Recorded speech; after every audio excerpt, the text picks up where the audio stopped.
from the basement where the past still plays out there.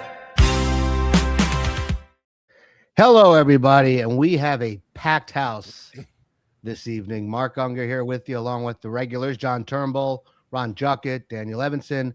We are also joined and privileged to be joined by Bernie Stroum. How do you pronounce it? Stroum. Bernie Stroum. But is that the Boston pronunciation or is that the actual pronunciation? The only one I know. Well, Bernie Stroum, a legend in the community. And of course, we're with John Herson, the owner of APBA, the APBA game company, and Mike, the resident expert on APBA Go. And we'll be playing that in a little while. In fact, unfortunately, Michael Canestrari can't be with us tonight. So I will play against Bernie, and he's going to take the 67 Red Sox, and I'm going to take, I haven't decided between the 23 or 24 Baltimore Orioles with the youngsters, Adley Rushman and Gunnar Henderson, and I think a really good, fun team. Well, what are you doing with the 4, John? Yeah, 24. I go 24. Didn't they have more wins in 23? Yeah, you might be. Let me look. I'll look it up for you. All right, you look it up. Yeah. So, John, thank you very much for agreeing to do this. You know, when we first put together the idea for this documentary, and I took it to these other guys, and I started taking it to game developers. You know, one of the first people that I connected with was John, and you know, you and I were on the phone for a really long time, and great conversation for well over an hour, and I really appreciated how enthused you were about the possibilities. You know, and understanding that, you know, this is a hobby that a lot of people don't understand the historical impact of this hobby and the years that a lot of us have invested in it and the personal stories behind playing these games and playing them as a kid and then returning to them, you know, as maybe as you get a little older or maybe staying with it the whole time. But really, John, I just wanted to say I really appreciate that you were one of the first people to say, darn it, this is a good idea, and I'd like to help if I can. My pleasure. Thank you, John. So for those, you know, I know that a lot of people who are going to watch this, I don't know what the percentage is, 95% probably, maybe more, know the history of APBA. They know, you know, that, you know, APBA is considered by many really to be sort of the grandfather of the modern day sports gaming hobby. So tell us, if you would, John, just give us a brief sort of history of not just your involvement, but, you know, what you know about the origins of the company. Well, obviously I wasn't around for the origins of the company. Hopefully y'all can see that. And Daniel, you can probably add to this as well. You know, I wasn't around for it either, so. APBA is a successor to National Pastime. And National Pastime, Cliff Van Beek is the godfather of National Pastime. And he's in the APBA Hall of Fame. And Van Beek was a corner drugstore operator in Green Bay, corner grocery store. My father taught all of his kids at Washington Junior High School in Green Bay. Oh, wow. Where he taught for 40-some years. There's all sorts of, I don't know the real reason, but, you know, Van Beek has had a lot of guts. You're in a depression and you're introducing something that's purely leisure and money is scarce, especially discretionary income. But he did it. Seitz bought it, Dick Seitz. He played it. He waited every year for a new card set, new season. And that was not coming. And when the copyright protection ran out, Seitz introduced APBA. Pastime was strictly batting, was strictly hitting. That was the only feature of baseball it offered, was hitting. Seitz added fielding and pitching to it. And that was in 51. He had taken the game he had, you know, made before he sold it with him to World War II. And man, he was serving with, enjoyed it. And that gave him the confidence to, you know, quit his day job, and do this full time. I believe you're still living at home at the beginning of it, but don't quote me on that. So 51 started baseball, and he introduced football in the late 50s. So 51 was football. That means so this is officially the 75th anniversary of APBA. Yeah. Well, or there's now that we've claimed pastime, we're pretty close to 100 years. Oh, sure. Yeah. Well, sorry, I didn't mean to interrupt you. Keep going. I'm just messing, with certain folks. So initially we issued one set a season, most recent season. That was the only card set we offered. 57 was expanded to football. Somewhere in that time frame, the master baseball game was introduced, which is an enhancement of the basic game. Basic game is good enough for me. The playability, the ease of instructions, the accuracy, you feel like you're a baseball game, you're playing baseball, managing baseball, and the results are accurate. Sites, though, added football, added golf, which we still carry, experimented with basketball, which we don't need to talk about. And then Fritz Light introduced hockey. And then I introduced soccer in 2011. We still offer all of those. Our baseball game is there's a PC version of the game, BBW, and that is it's close to the master game, but it has some things in BBW that the master game does not. APBA GO, which is our online version of the baseball game, is you can choose between the basic game or any of the different functions of the master game you want to play, or the master game. And that's an exact reproduction of the master game. And that has been, it surprised us with how well that's doing. And what else you want to know? Well, I was going to say, Did I answer the question? You did, yeah. And Daniel, if you want to add to that at some point, is anything that you would, feel free. But I think when I think of APBA, I go right back to Street and Smith magazine. Like, that was my introduction to that game. I was maybe 13 or 14 years old.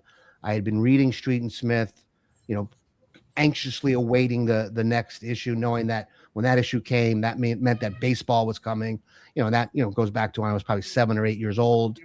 And then you see that ad, that iconic ad, and those beautiful cards. That was the thing about APBA, that it had nicknames for players and heights and weight and where they were from, right? And yes, and all this great stuff. And so and Bernie, I think you share the similar story, right? That's kind of how you thought APBA, isn't it? Exactly. I think it was a Sporting News way back in 1962, and wow. I don't remember how much I paid for the game. I know $10-12 or something, and it had the 61 season, and I'll never forget watching for the mailman every day for 2 weeks till he showed up with the box. Yeah, absolutely. and the cup, the little yellow cup. Yeah. You got to, if you're gonna play APBA, you got to use the cup. You can't not use the cup when you. Mine was cardboard when I got the game. Oh, that's right. Yeah. Yep. By my era, it was a little plastic yellow cup, and just the beauty of the cards and the beauty of the math, and seeing that 1 or that 1-1, and knowing that double sixes, well, depending on the player, was gonna be a home run. That to me. And it still remains like that buzz you get from rolling double sixes, really. I think, Bernie, how did you describe it? when you and I were Well, talking? we talked earlier today. There's nothing more exciting in our hobby than watching a 66 come up on dice. I don't care what game you play.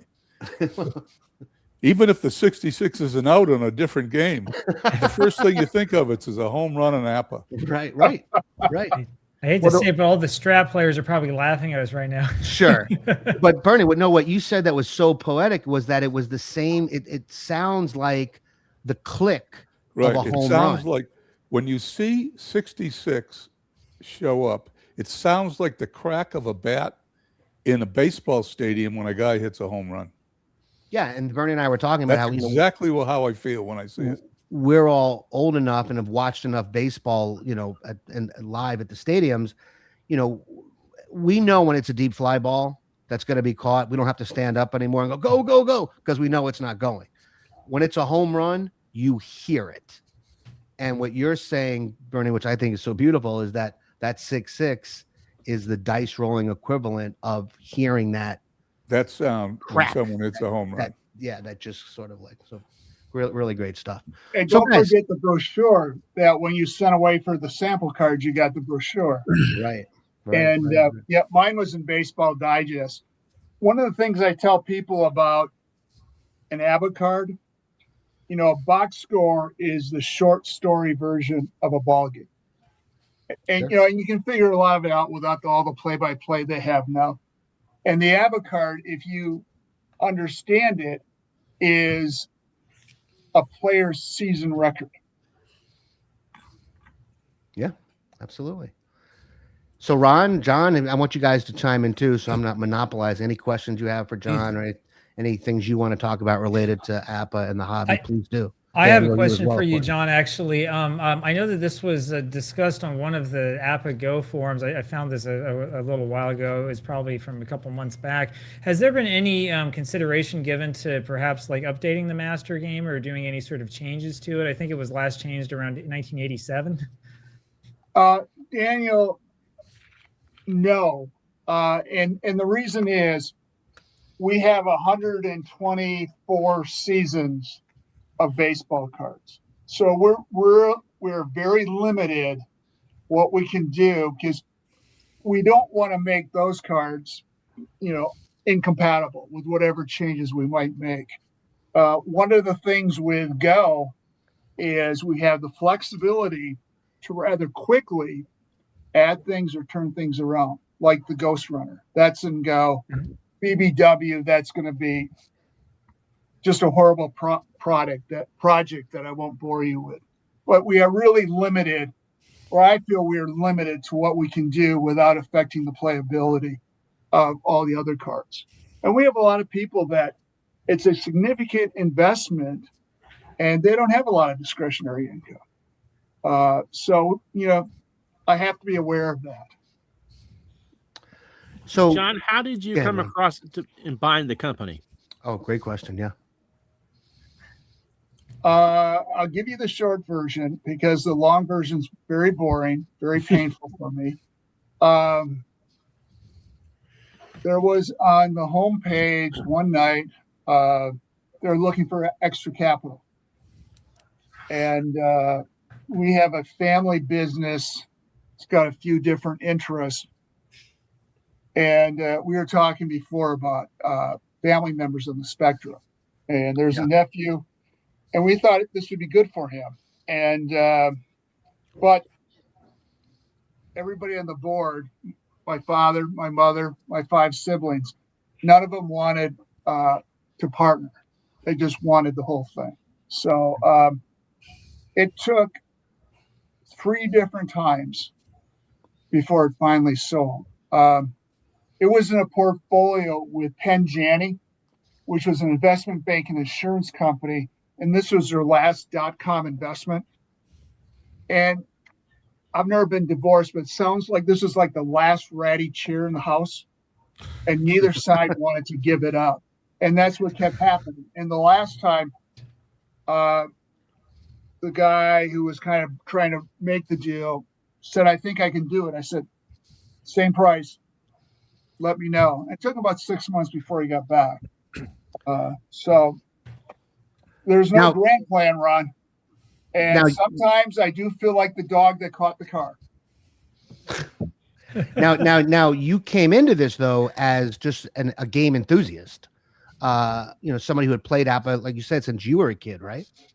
Yeah, but I wouldn't say an enthusiast. I mean, the first ABBA season I got was at Christmas one year. One of my grandmothers gave me ABBA for Christmas, and it had the 61 set.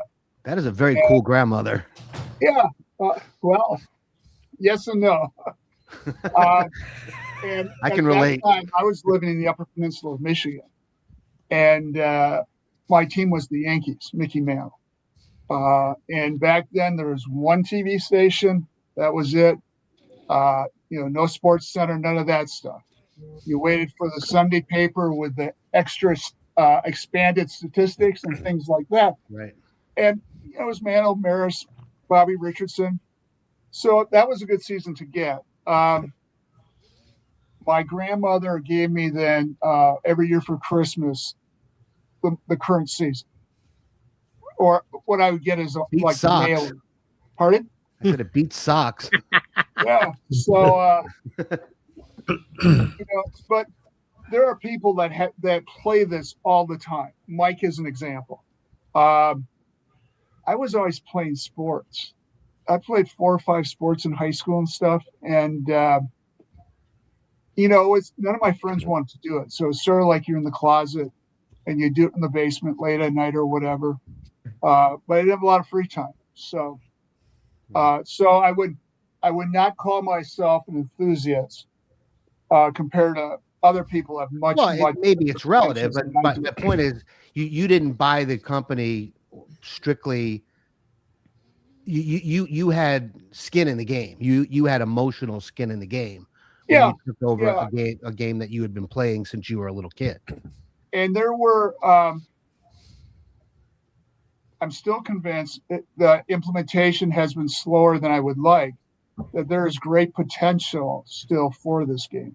And I think for any board game, with computers, the internet, that, if you look just beyond the cards and dice, what you've always done to take advantage of some of the modern technologies, you can expand in other areas with it. But, people say, oh, you play ABBA every day. No, I work on ABBA every day, but we don't play it here. And Mike has played more APBA Go games than all of us here in the office combined, probably times 100. So, I retired at 55 in the large corporate world, and we're coming up. May 1st will be the anniversary. We bought it May 1st, 2006. So it'll be 20 years coming up. Wow. And my wife said, you can retire, but you have to leave the house for the same number of hours every day and make as much money. I never told her I had no plans of staying home when I retired. But especially in the last couple of years, this has really been a godsend. It gets me up and gets me out of the house. But I have made so many friends, especially those that come to the convention. But people stop by and sit on the couch. And that's when I realized that this community, and I'm not limited to ABBA, this community it's not the game, but it's the community. Yeah. And, my experience is just with the ABBA community, but so many of these guys started playing, they weren't playing face-to-face because they thought they were the only ones out there. But they have the male leagues, and then, started to, maybe go face-to-face. But over time, these mostly men have gone to college, married, divorced, whatever, parents, bad jobs, good jobs, whatever, and they've shared that all over this game. And these depths and breadth of these friendships, I don't think there's many other areas where you develop these types of friendships.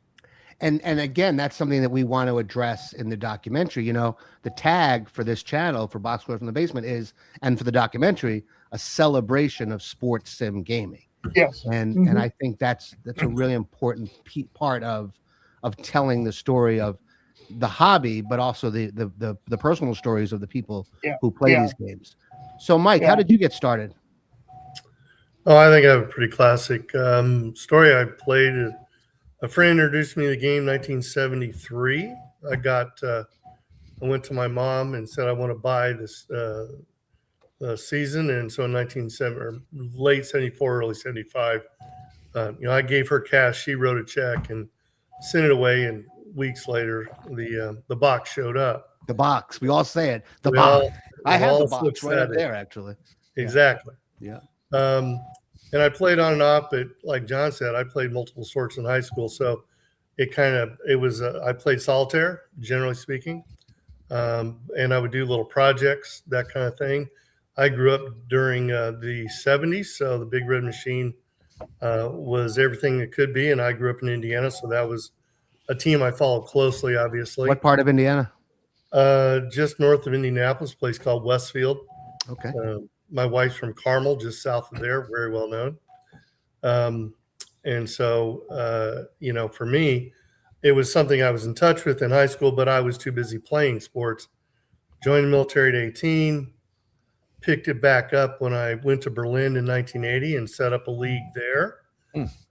With one. How did you get the game? How did you get the game in 1980? Or did you bring yours with you? I brought mine with me, and you could order it, and they would deliver to APO boxes. But I remember grabbing a bunch of guys and saying, "Hey, we're going to play this game." And of course, they ratted all over. They were nasty with their hands and getting all my cards dirty. But we had a blast.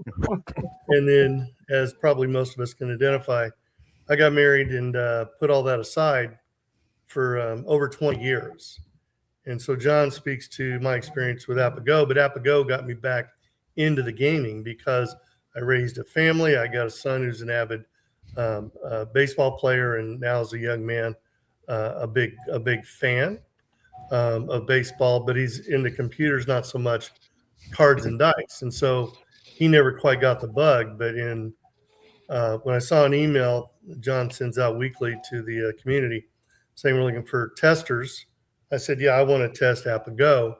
I even deployed when I was because I joined the service right out of high school. I went in 1990. I went to Saudi Arabia for the first Gulf War, and I did something that would certainly not be allowed today, but back then it was the infancy of laptops. They gave me a laptop, and I deployed with the BBW discs and loaded them up on a classified computer and played BBW Classified computer. in a skiff in a secure facility. And nobody knew anything. So There's no statute of limitations on that, Mike. yeah, And well, it's looking for you right now. there may or may not be, but Sometimes I feel lucky because unlike most of you, I didn't get married until I was already like 43 or 44 years old. So I never had to give up these games. Like I was able to, I never had kids, still don't have kids, won't have kids. So, even starting out my career as an actor and a comedian, these games went with me. When I moved from Baltimore to New York and then New York to Chicago and LA, and girlfriends along the way, they all watched me play these games. I know for a lot of you guys, you step back for years and then you sort of rediscovered it later. Is that, Yeah, is about that 7-8 years for me. When I left, when college and I had a divorce. well, they broke up with you. They broke up with me, yeah. and Said, I'm sorry, we can't do this. Right, a friend would bring over every once in a while another company's hockey game, and I would play that. And there was always a curiosity, but no, it was after I got married, and the wife said, "Go do something else." And so it's been about 25 years that I've been doing the gaming thing again. But no, even with me in the situation where it had been easy and no kids, no, there was a stretch in the 90s when I really didn't. right. Well, the usual cycle seems to be you play it 8, 9, 10 years old, you start playing it with your buds. And you'll do that until you get a girlfriend in high school or you're obsessed about a girlfriend. A lot of people then bring it to college, introduce it to the folks in the dorms, and they'll play through college. And then depending upon what stage of your life is after college, are you married? Are you starting a family? Or are you still, single and your job's not real time consuming? They'll play, but usually they drop it and they start up again when their son is about 7 or 8.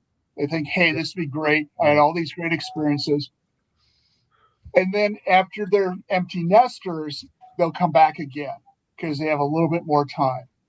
And then when they retire, they order like 30 seasons because they're going to have this, lifetime replay or whatever. Right. And usually we don't get a second order from because that's more than enough. And I think there's enough. There's other things to do, but it's a lifelong, part of your life. But it always loses out to girls. Yeah.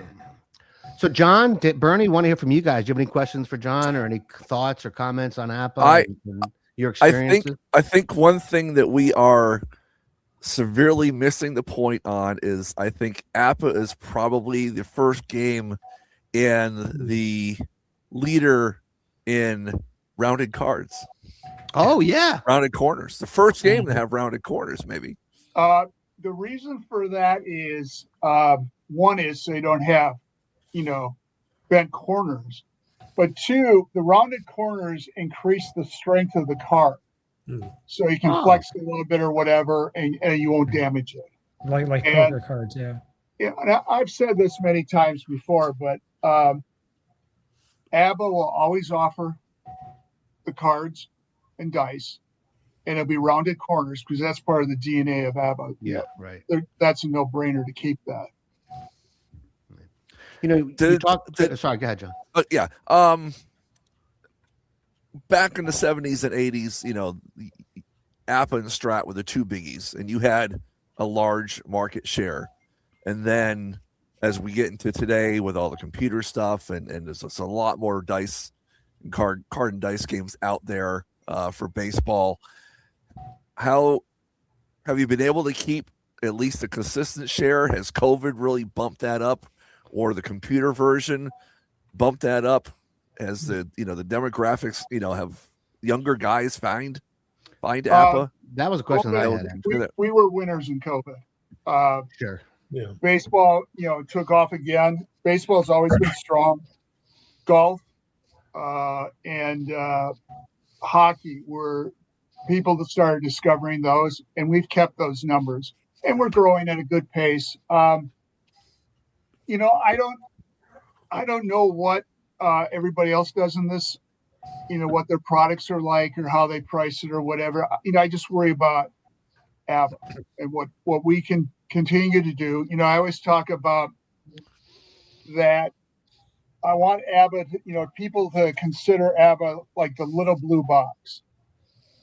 Little blue box is when you're in deep trouble with your spouse and you go to Tiffany's, and then they know that, they know two things. This is going to be really good. And then the other thing is they got to find out, what did you do that you felt like you had to do that? But that's the standard we're trying to reach. And customer support, sometimes there's people that aren't particularly happy with that. But we will continue to offer the cards and dice. But more and more, the long-term goal is that any of our offerings will be cards and dice and APBA GO. And and guys with cards and dice with APBA GO, you can manually enter the dice roll. Yeah. So if you That's want how I that play sound of it shaking and rolling out, you can do that. And you also can go through your deck of cards to find a relief pitcher or substitution. And you just go to the screen, to input it into APBA GO. But so you can keep that experience of the dice roll, shaking the dice, and handling the cards. And APBA GO keeps the stats in for you and everything else. So that's exactly what Bernie and we talked about that exact thing earlier. That you can literally sort of use APBA GO as your stat keeper, as your helper, but still get a complete cards and dice experience if that's what you want. I do want to say, in respect to that, so I recently finished a video talking about the history of the APBA Baseball for Windows game, and also the history of APBA Baseball for DOS. And as I've gone back and as I've read, old issues of the APBA Journal and stuff, I really think that there was, I think, from the beginning in the mid '80s, a section of the community that would have preferred a game sort of like APBA Go, where you're literally playing the board game as opposed to a game based on sort of like app in the background that you couldn't see. So I say that I haven't played APBA Go yet. Actually, I'm kind of looking forward to watching this tonight. But that's kind of my feeling about it. I think it's a positive step overall. Well, one of the things is that more people have played BBW that never have played ABBA or didn't even know about ABBA baseball when they played BBW. Really? Yes, and it's they don't have. I mean, BBW has been around at least 40 years, maybe longer, but they don't have that attachment to the cards and dice, and everything that we've been talking about for the past half hour or so. So they just want what they have for BBW. They don't know it's not the same as the master game. They probably don't know that ABBA offers a basic and a master game. They might, but Eric Knafley one time, who is an old editor and owner of the APBA Journal. Eric's out in San Francisco area. He told me that at one time he was concerned that he was going to have to make a choice between basically having a BBW journal instead of what he was currently publishing with cards and dice and BBW.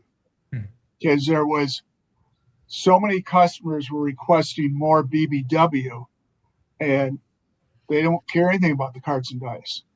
So, so that, I mean, it's an important part of the community, but it's sort of like the next generation, I think. But wasn't part of that also because of the Ernie Harwell connection? The fact that Ernie Harwell could call any game that you wanted to, because Ernie is really innovative, so ingrained, and that was so early on too, using voices in games. Yeah, I talked to Kenneth Miller about that, and I said, "What other plans did you have for audio?" Because obviously they weren't doing it just for, a PC game. And he said they had a lot of plans, but others beat them to it. They just were too small. About 10% of the folks that play BBW use Ernie. And some are disappointed because we've not updated it in 25 years. So sometimes there's initials instead of the player's name. We're looking at chatbot to see if we can do something with that. But obviously we can't replicate Ernie's voice because we owe them a royalty. But, right. We'll create our own voice and see what happens.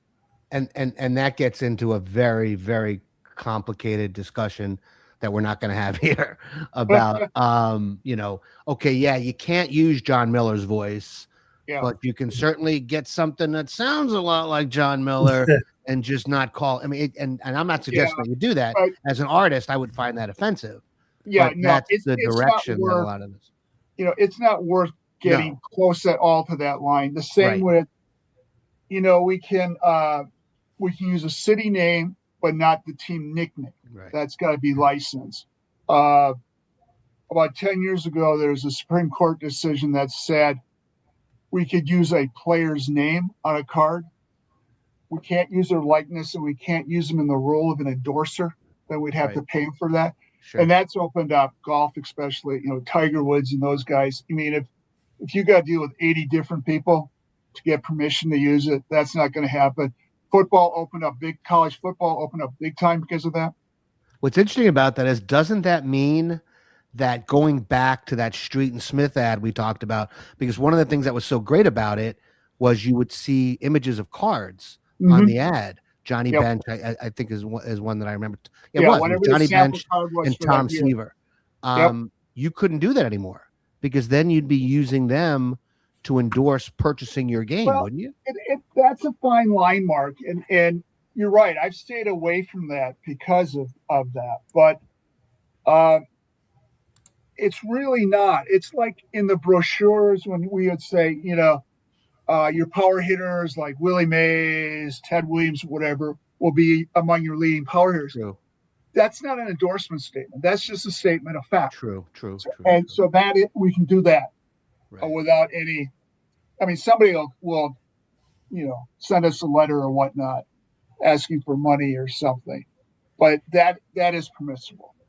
I want to go back to something you said earlier. You sort of alluded to the fact that as more and more people are getting more and more comfortable, with PC-based games, whether it's APBA GO or BBW or this game or that game, the cards and dice thing is starting to take a back seat a little bit, or might at some point. And you use the word innovations. Can you give us some idea of what kind of innovations you're thinking about for APBA 10 years from now, 20 years from now? Sure. I mean, two things first. Even 5 years from now? Cards and game boards are coming back because if you spend all day in front of a screen and you're home and you want to relax, a lot of people, the last thing they want to do is be in front of that damn screen again because they think they're back at work or whatever. Innovations will come. I announced it last year at the convention, but this year we'll start to offer seasons just for APBA GO, and they won't be offered for cards and dice. One, it's an inventory issue, obviously, and that's dead money until you can sell it. Sure. And the files we would make for APBA GO would not be as strenuous as the process for making the APBA cards. That's a 3-month process. Sure. And we've got some files in the can, so to speak, that we just got to tweak them up. You're talking minor leagues or Japanese leagues or what are we? Both Negro leagues. Hell, if you want a little league team, or if you want to have a team from when you were playing Legion ball or whatever, we can make that for you. So you would provide customized. In other words, I send you the stats for my high school team. Yeah. And you guys come back with a file that I can play using and your it would formula. just be available for That's you. pretty cool. Yeah. Full but of if ones, there's 11s, and asterisks and 13s. Right. Well, but if there's, part of this comes down to opportunity costs. So those are really going to be one-offs. But, baseball, we're doing 1990 season now, a redo, carding all the players. And then the next one will be 1975. And the version we have now, all the players are carded, but it's using the old master symbols. And because of the Mike's Big Red Machine, we really have to do 75 with the platoon batting factors. But that will be the last seasons we go back to card every player. And that'll take us all the way back to 1954. And there's some seasons earlier than that we've carded every player. But we're not going back any further. Okay, so those because that kind of confused me a little bit when you said it earlier. So you're still going to have card and dice versions of all the seasons that you have. Absolutely. So it's not going to be like, hey, if you want 1948, you have to buy APBA GO. No, it's just that you may not be able to get all the players. Well, unless you buy we're not APBA gonna GO. do the files for APBA GO because the files for APBA GO are one of the byproducts of the card making process. Sure. Okay. Yeah. Sure. So it's just there's not much of a demand for it. It's like the saddle racing game. A lot of people would buy it. I know. So they stopped carrying it because it didn't sell. Yeah. And horse racing, like boxing, is really. Are they in the top 10 sporting events these days? I don't know. Maybe betting outside the first Saturday in May, no. Right.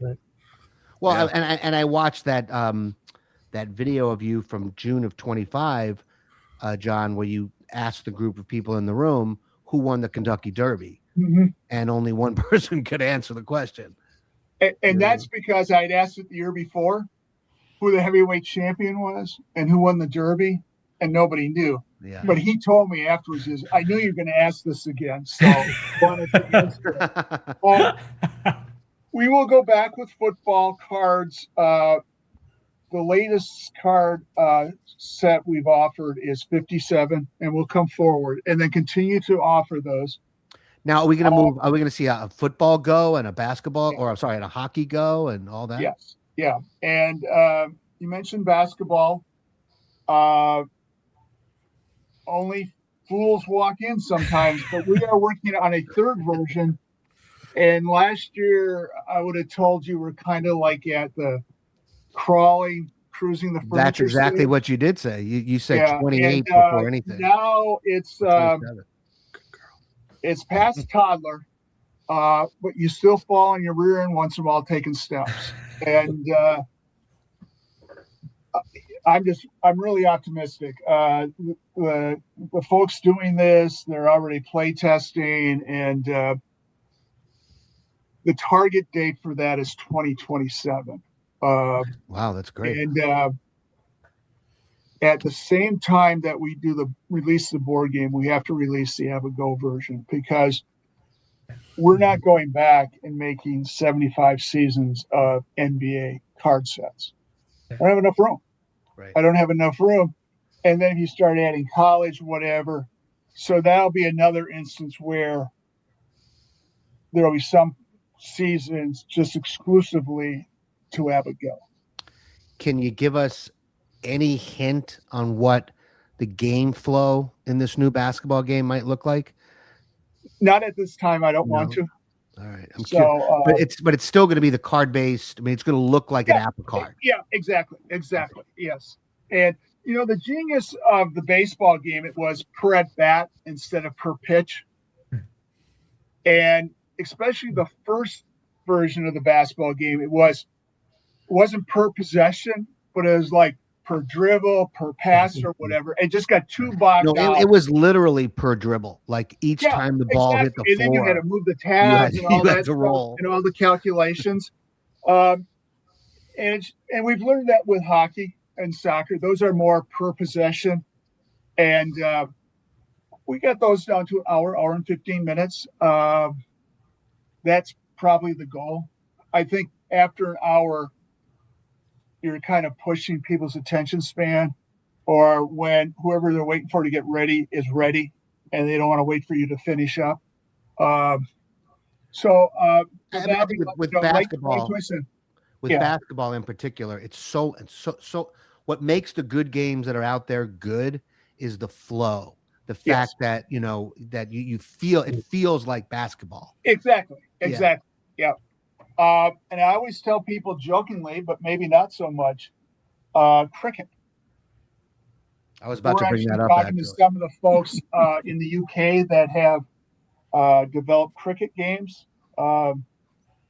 There is either this September or next year September going to be the inaugural season of a North American professional cricket league. Right now, it's 12 teams, and I think it'll be successful for two reasons.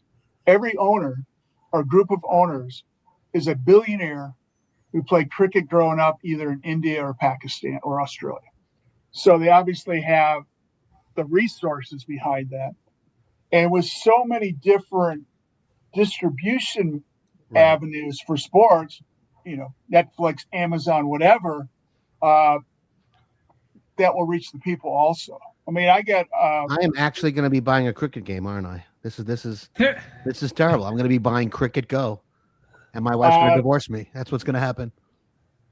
Well, somebody has suggested a catamaran game, NASCAR, F1, but F1, yes.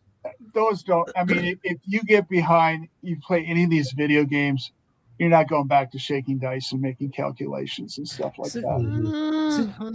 So John, I'm curious, how is the APBA Soccer game done? I haven't played it yet. I do have it on my list of stuff to play, but how is it done commercially? I mean, just sort of like ballpark. I'm assuming there's got to be like some sort of strong fan base for it, right? Yeah, it has, though. It took off really, really well. And during COVID, it kind of slipped back a little bit, not because sales were declining, but because the other sports were picking up. Interesting. The challenge with soccer is I need razor blades. You know, you don't make money on the razor, you make money on your razor blades, and that's the card sets. We used to offer all 5 major European leagues. Now we're down to EPL. We do the UEFA knockout round, Champions League round, 24 teams. We'll do the World Cup, Men's World Cup this year, but we're not doing all 48 teams. You know, I mean, it's like women's basketball. I mean, it's great, but if you're going to do a tournament set, you wouldn't do all 68 teams. You might do the final 16 because it's so non-competitive. We do MLS. Last year we did the Club World Cup set. Usually in the past we've done like a 24, 26 team European Championship set, and that's based on their stats for all competitions. You know, the EPL set is based on their stats in EPL. The Championship League cards are based on their stats in the Championship League competition. So every time it's not based on the same stats. But, you know, the other European leagues are, you know, they're struggling compared to EPL, and they're not as competitive. But, you know, we've kicked it out around trying a Mexican league or something because, you know, especially the southwestern United States is like a home pitch for Mexicans. You know, the Mexican national team plays a lot of their home games in the United States. So I'm just curious, and I'm sure I could watch a video on this, but if I have the soccer game, right, and I've got, I guess, players, I've got player cards, right? I'm guessing, yes. Right? I roll the dice. Yep. And it's also a red and a white die. Absolutely. What happens when I roll the dice the first time? Like go to whatever player has possession. Okay. And get the result, and that'll tell you what, you know, if it's a shot, pass, you lost it, foul, whatever. So similar to hockey, obviously, or yeah. The game engine is the same. Right. Round to corner cards, red and white dice. You go to it's a horse. You go to their card, whatever, get the result, and then go to whatever the situation is. You know, baseball, if it's nobody on or bases loaded. Right. So the game engine will be the same. The same. Hearing what you're talking about and cricket and catamaran and this and that, I love the fact that you're clearly thinking globally. You know, the United States we're just one country.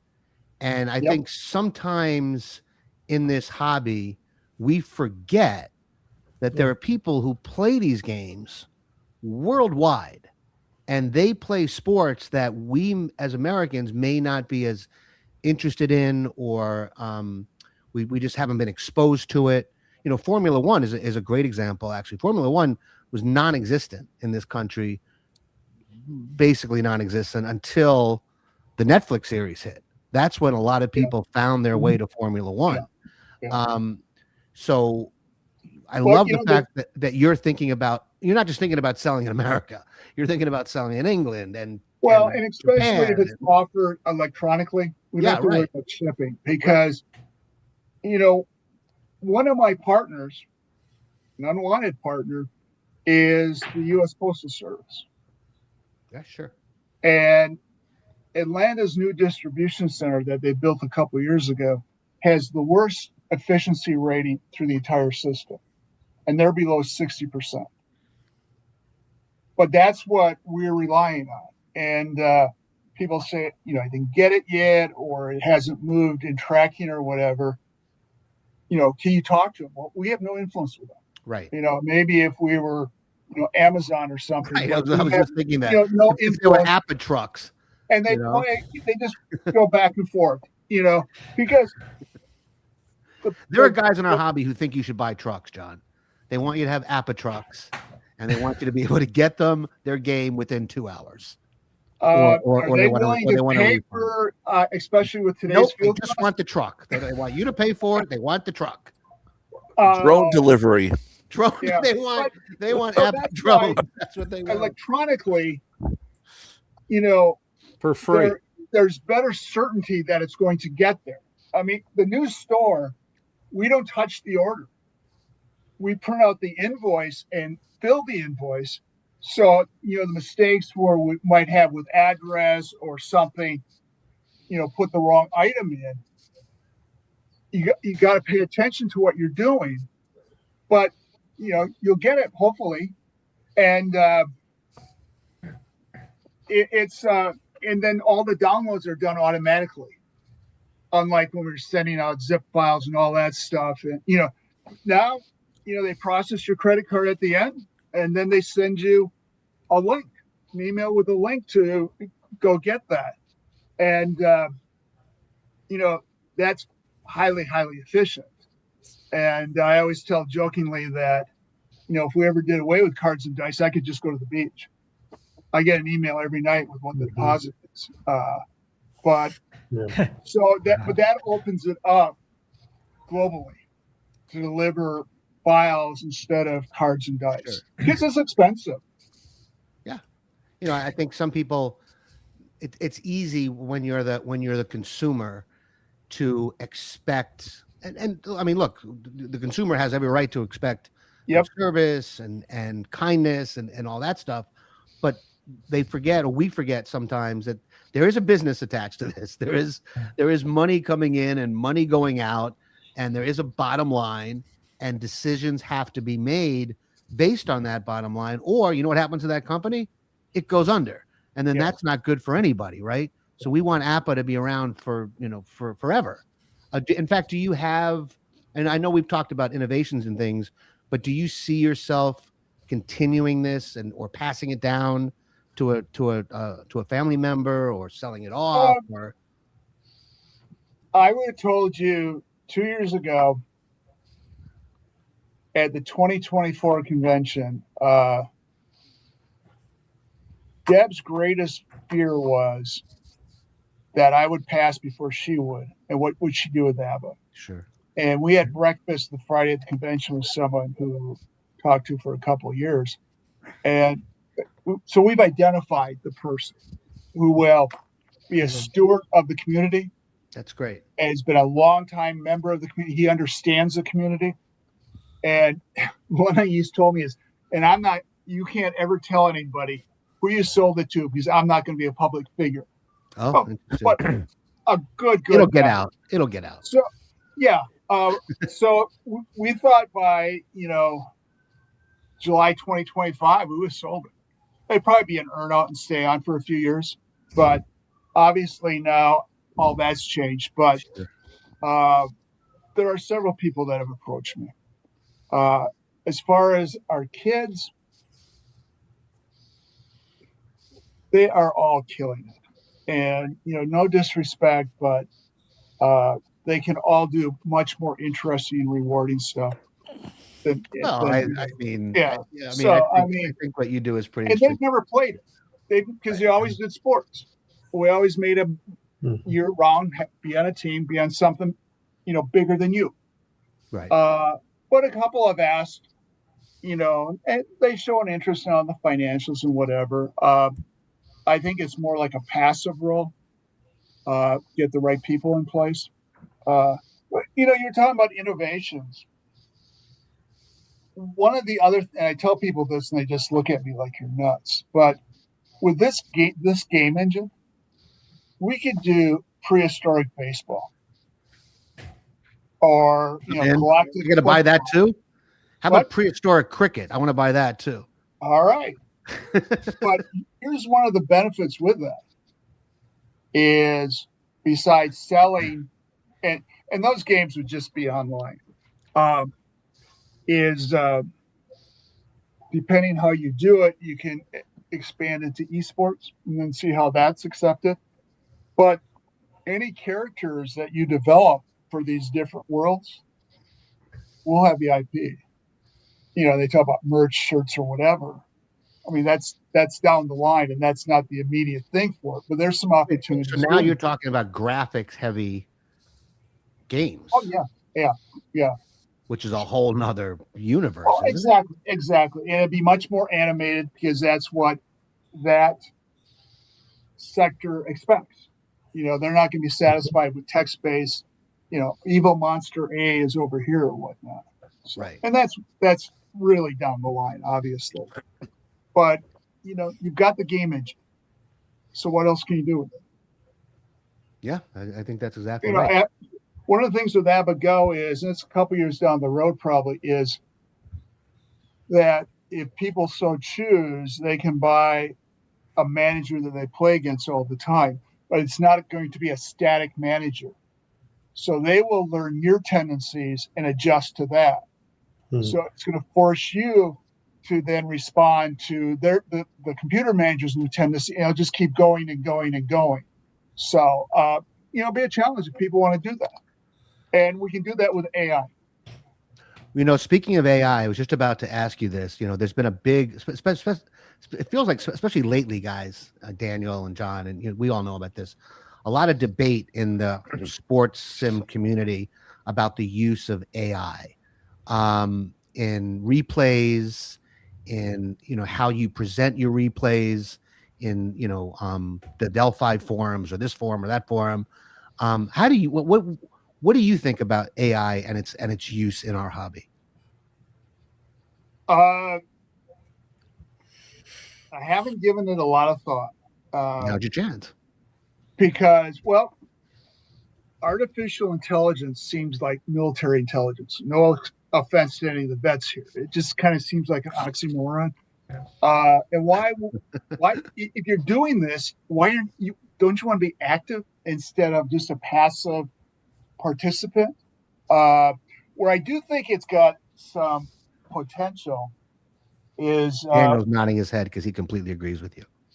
I have a customer in the state of Washington who's always got these great innovations. He's always and he sent me a box score from the Super Bowl, 2025 Super Bowl that he had pre-played. And with that, he sent me a 1,000-word write-up about that game and the style of Frank DeFord.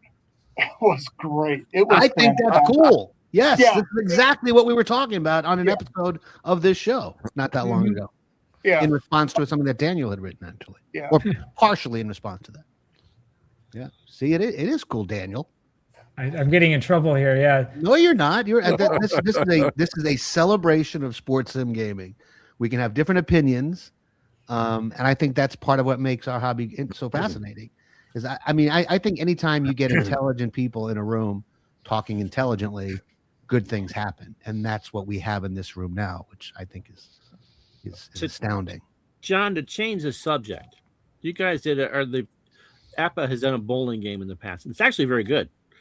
With a smaller niche sport like that, would like the PBA come to you? Would there be any interest in doing that? Because there are quite a few good bowling YouTube channels out there. Or you're smiling out there as like, shut up, Ron. But before we answer the question, John, I'll answer that question. And there's really three games that fall into that: horse racing, bowling, and boxing. Right. Boxing we never owned. We licensed that. That license is canceled. And like I was saying before, there's no interest. Yeah, exactly. I mean, somebody said, well, why don't you do an MMA game? I think some of that stuff is criminal, but that's just me. Too. Bowling, the urban legend is that sites developed that bowling game in less than a week. You just kind of had an idea and made the game. Bowling. But How much time do you need? There's 10 pins. Knock them down. Well, go to the bowling alley at 10 o'clock or whatever that, you stop drinking refreshments. And back when bowling was offered every Saturday around noon, Chris Schenkel, there was an hour bowling show every week. Yeah, so the Pro Bowlers you Tour. could follow that. And you knew Earl Anthony and Dick Weber. Mark Roth. Yeah, and I have no idea now who the the current major bowlers are. So it just economically it won't work. Okay. Horse racing. because everybody asks me this every time. Yeah, it is a cool game. It's fun to play, especially with groups, but it didn't sell. Yeah. It did not make money. And we've gone so far as we have 2 different prototypes here, but it's an opportunity cost, because you're going to have to, what products are we going to drop so that we can make horse racing and get up to speed with the horse racing industry? And, if I have to choose between horse racing and basketball, where there's 360 Division One men's basketball teams, plus Europe, plus NBA, WBA, whatever. There's a lot more razor blades in basketball than there are in horse racing. Sure. So I've got better opportunities than horse racing. But I want to talk. We'll probably do horse racing at APBA GO. I want to talk about the convention, but I also want to go back to what you asked, Ron, because maybe I didn't understand. You mentioned the PBA, and Right. I thought what you were suggesting is, could APBA partner with That's the where I PBA? thought that was going to go, because the PBA, bowling has fallen off the ladder from being on every Saturday and being part of the lexicon, along with Acapulco cliff diving on Wide World of Sports immediately following, to now much more of a niche sport where the PBA, here's this game, because they've done a couple video games. You can get them on Steam, but they have an official PBA sim, just some cross pollination. That's where I was going with that. Not necessarily. Hold on, because I want to see that I understand what you're saying, Ron.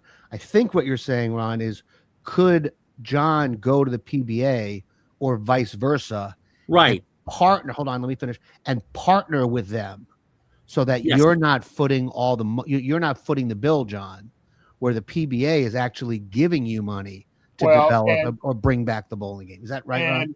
Yes. Okay. My experience, first of all, partnering with the leagues or the players associations, which we no longer have to do, is such a relief. I'm sure. And the PBA, you still have to go get individual approvals from all the players. Well, now you don't because of the Supreme Court case. But we talked to the Hockey Hall of Fame in Toronto, and the guy said, "Yeah," he goes, "but here's what you're gonna have to pay us." And it was 6 figures Canadian back when it was on parity 1-to-1. Well, what are you going to do for us besides put it on your shelves? So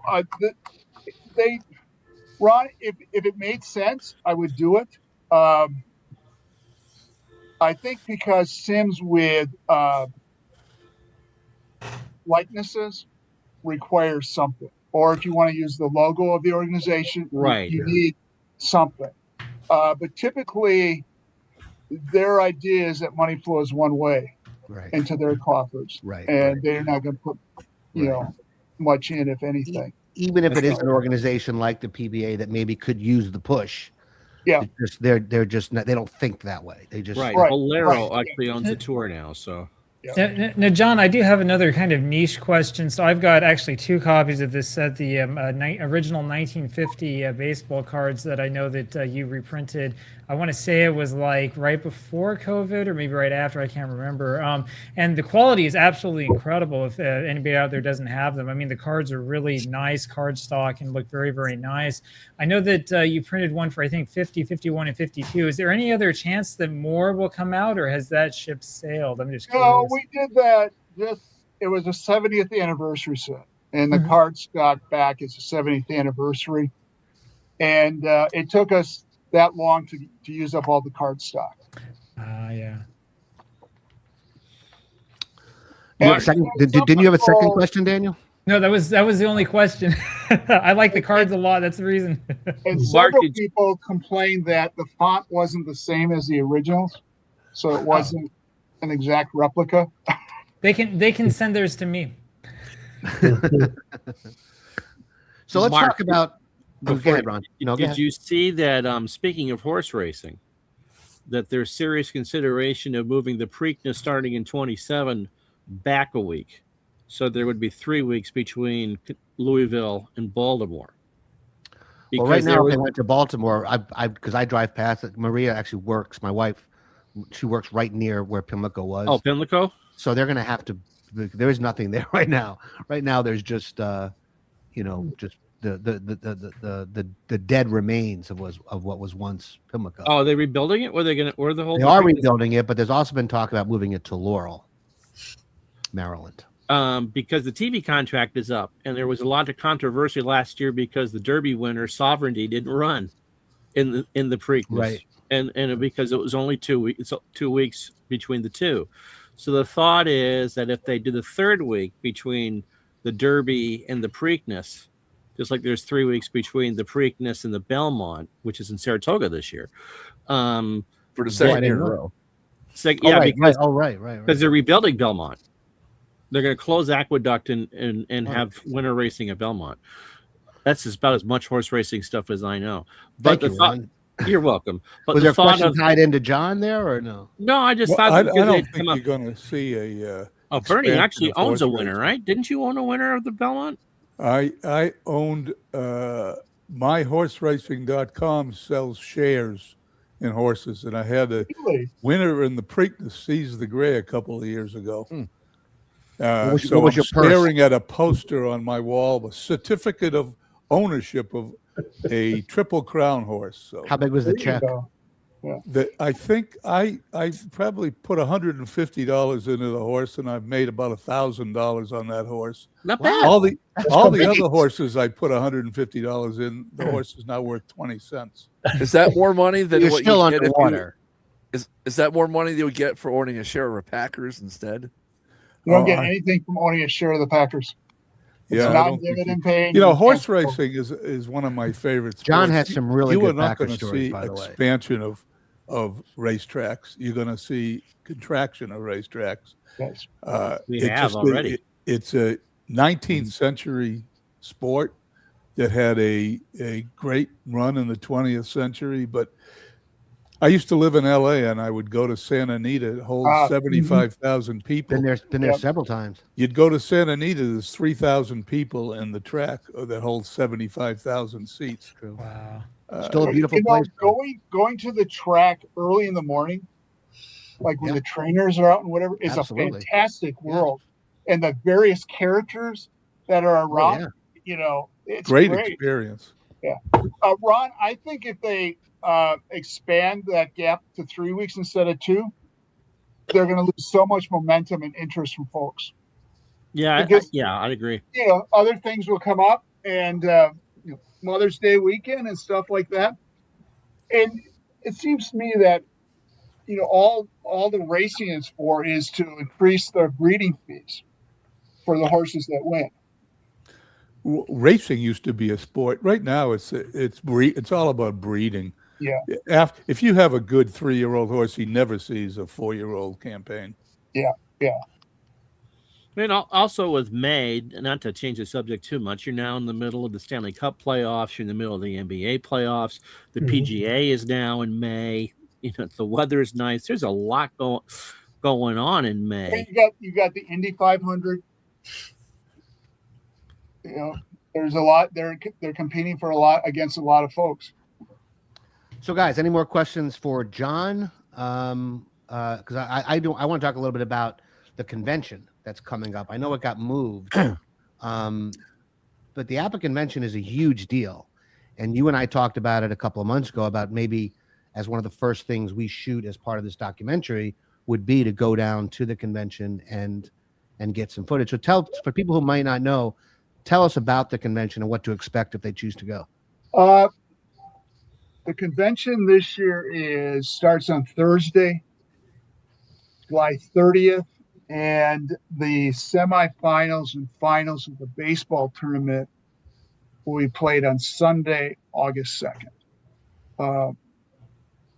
It has been, and it will again next year be the weekend after Father's Day. It'll still be Thursday and a Sunday. This is a family reunion where everybody likes everybody, right, Mike? Sir, it's the best reason to go. Yeah, and there will be folks on the couch here coming in Tuesday. Wait, did you say it's in June? It usually is. This year's in July. Right, that's what I thought. It was Yeah, moved to like but it's we're moved to going like back late to July. our- Oh, I yeah. see. I got you. And this year it was changed because hotel rooms are 3 times the price. Airfares are 3 times the price. Atlanta is hosting 8 World Cup games, basically in the month of June.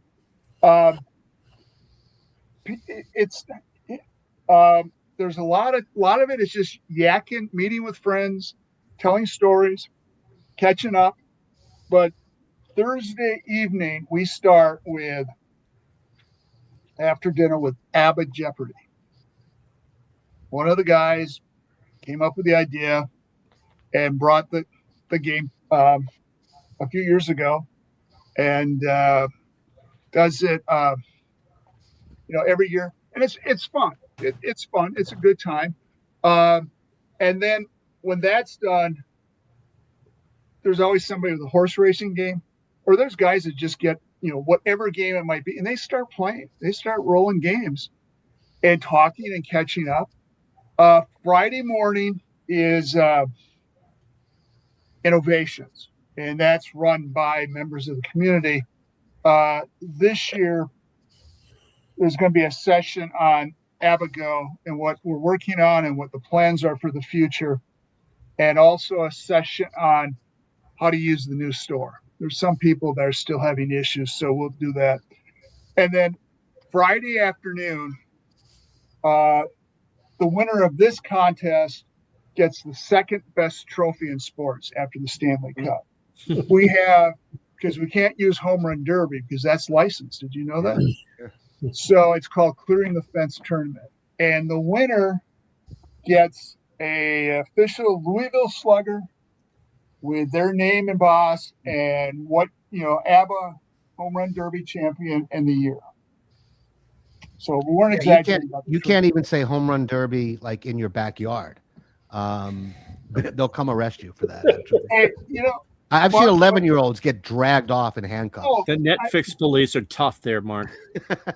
I mean, I can remember in Lemmer Park, Escanaba, Michigan, like as a second grader, where we would play that. Right. And that's what we called it. So I don't know how they got it licensed either. Right. That's my point. Exactly. See what it is. So then Friday night we have after the Home Run Derby, I do Q&A for an hour. I think some people like it. I know some don't. And again, you can ask any question. I reserve the right not to answer it. But it's something the community, should know. You were pretty transparent about that. Then we have a banquet. There's probably like that one guy who shows up every year, asks the question. You told him last year you're not answering. He comes back the next year, right? He asks you the same question, and you're like, "Look, man, I told you I'm not answering that question." I'm sure that happens. No, what it does, but very rarely. What happens is somebody will ask something, and usually I'll say no because it's copyright infringements or they want to do something with the manuals or whatever. Right. And a couple of minutes later, their hands up, so I call on them, and they ask the question a different way. And because I'm oblivious, and I'll even do it a third time. Right. And then someone from the crowd will say, "Hey, you're hogging our time." So but it's passionate support, but it's very interesting, and I don't know who records it, so it gets on YouTube.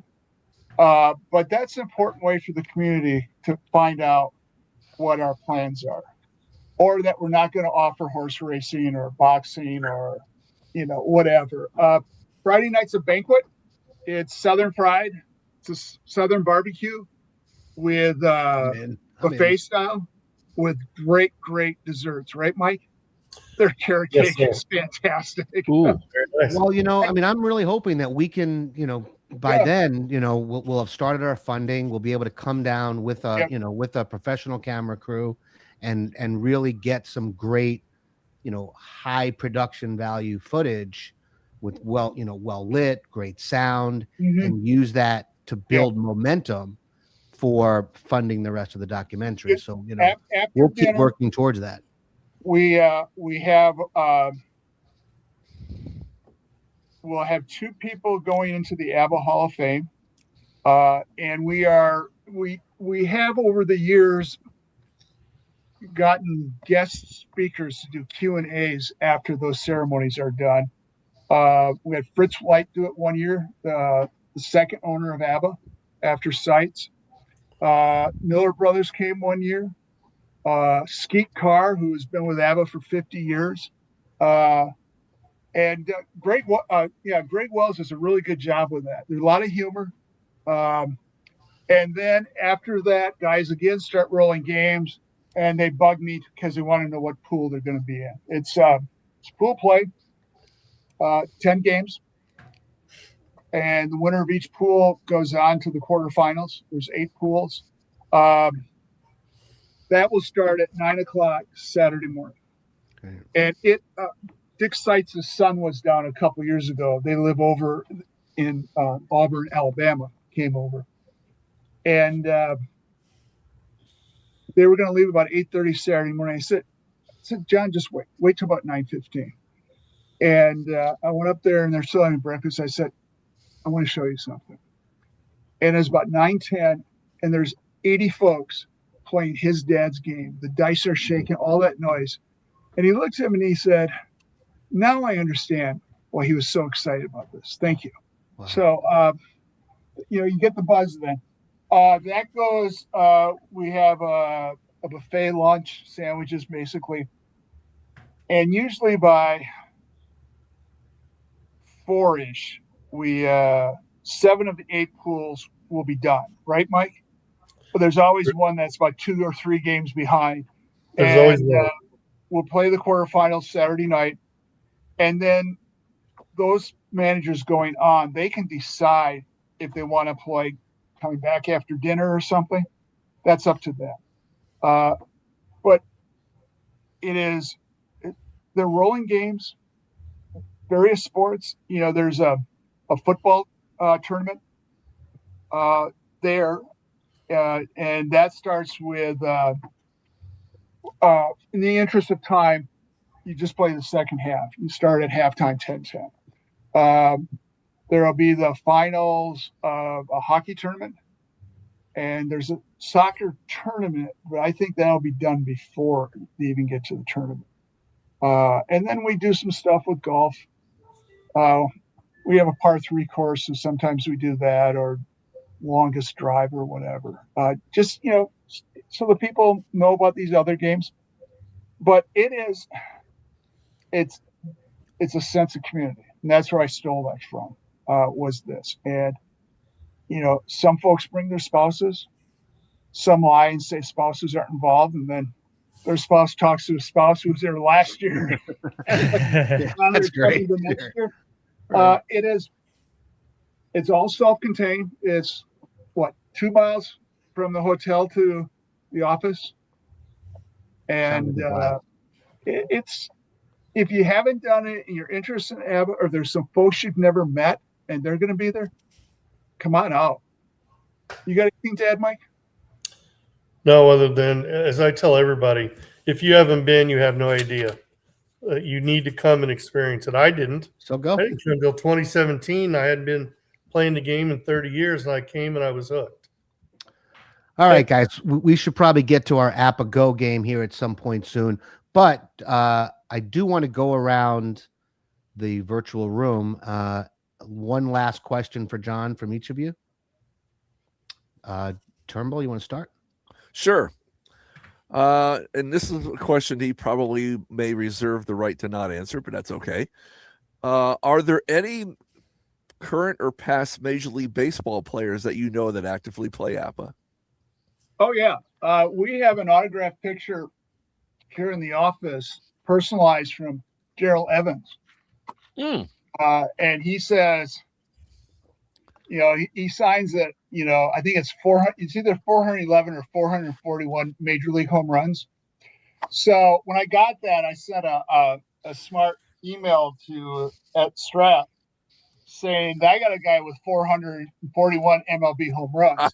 And, they're always talking about Glanville and is it Dykstra and Hernandez? Hernandez for sure. 441 home runs combined.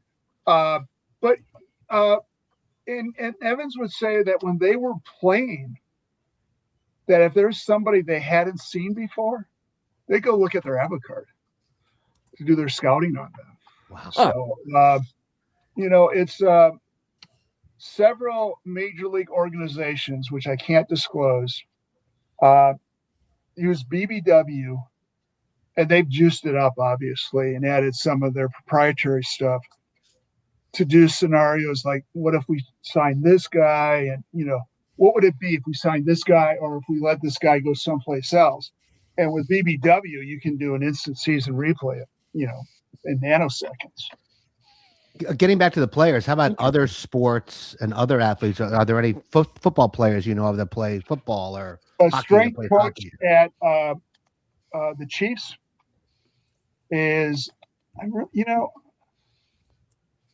that's the guy who covered the Packers for 38 years.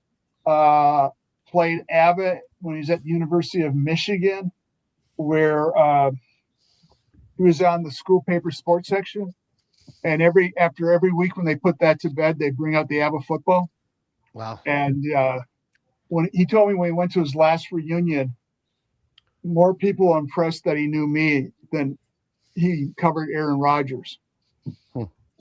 So, Bernie, how about you? A question for John? Well, yeah, I was just thinking about that when you brought the subject up. I've been playing this game for 64 years. Yeah. Not literally every year for 64 years, but it was 64 years ago when I first played it. I'm going to ask you to put your prognostication hat on. Where is this game going to be 60 years from now?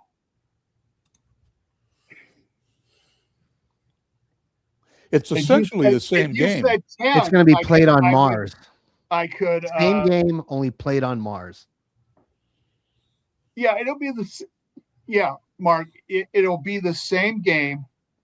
Now, the platform for it, in 6 years, I don't know what that would be. If it's just tablets, in you your got a brain. screen like in the Jetsons or whatever. Right. The biggest thing about the future of APBA is the future of pro sports. If there's a lockout of baseball next year, Sure. especially if it's the entire year or long term, and it gets very ugly, I don't know if they recover from that. That's just my 2 cents. I think MLB, because they're seeing a real resurgence. The MLB is really making a comeback.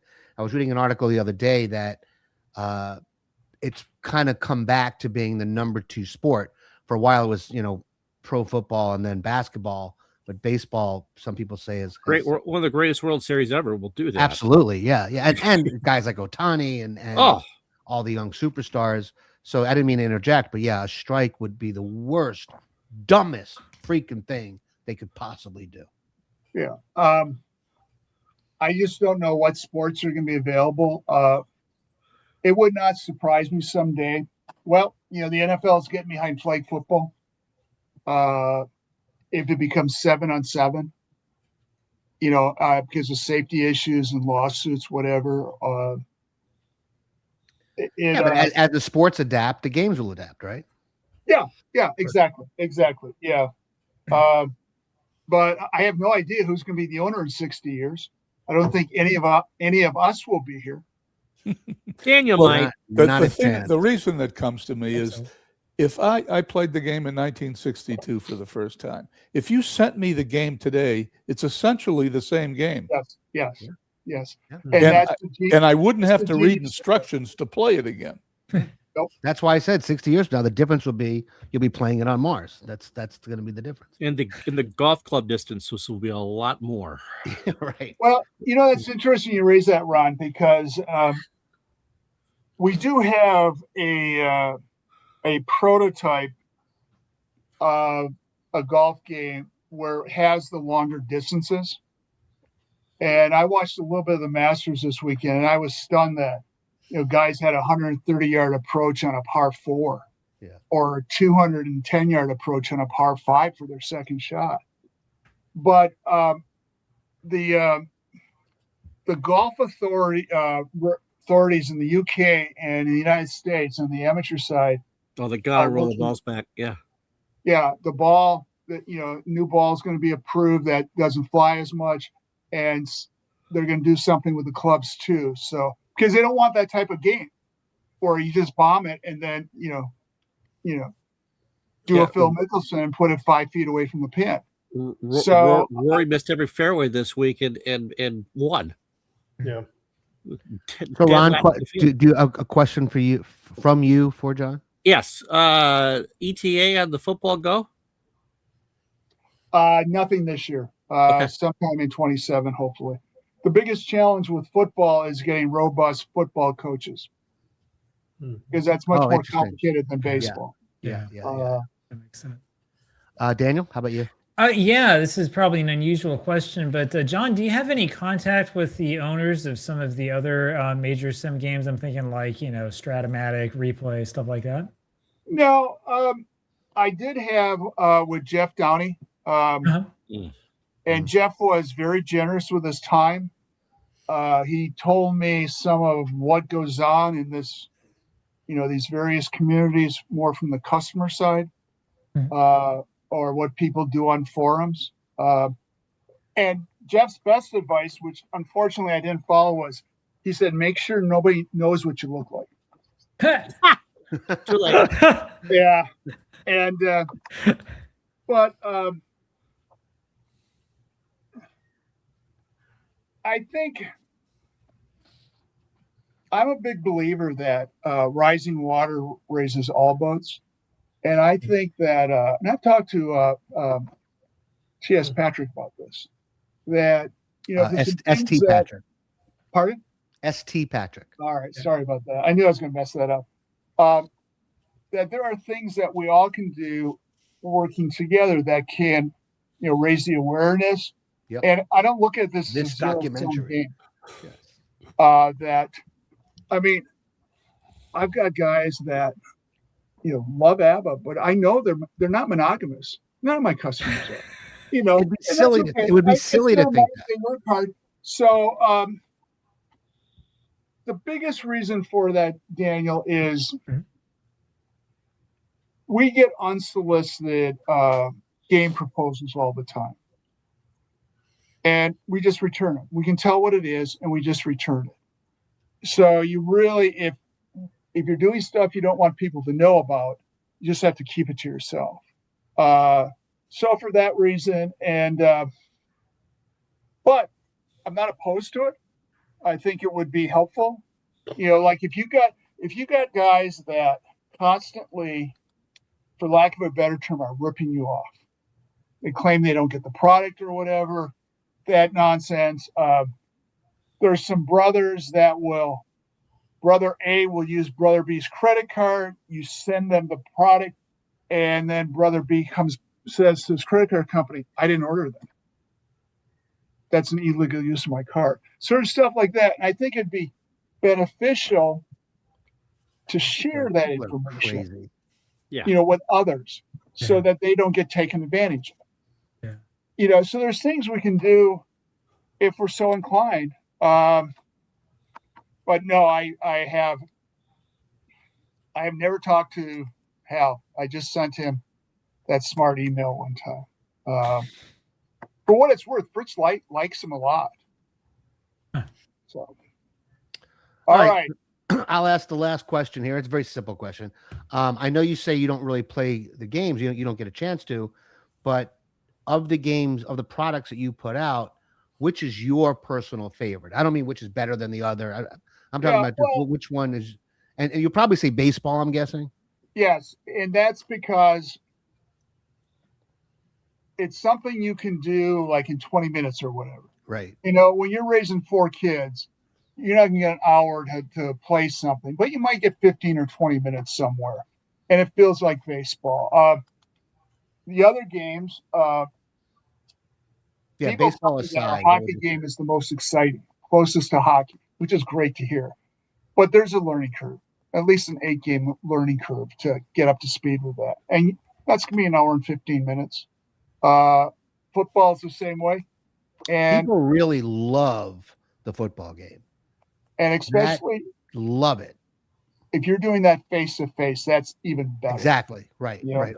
Any So- football game, head to head. Football is Yeah, made for yeah. head to head. Absolutely. Well, John, thank you so much for joining right. us. Mike, we'd like to keep you around to kind of help navigate APBA GO, if that's okay, a little bit. You know, John, of course, you're welcome to stay and watch if you want, but you had said that you wanted a cutoff. One of my granddaughters' soccer team is playing in the semifinals of a tournament tonight, so I want to get to the second half. All right. Well, let's have you on again John. soon. Yeah, I don't think Yeah, we thanks even, for coming. I don't think we even scratched the surface of all the things that we could talk about. So we'd love to have you anytime. on. I thank you more guys often. for taking the time, and Sure. Mike, thank you. We'll You be bet. in touch. Good night, guys.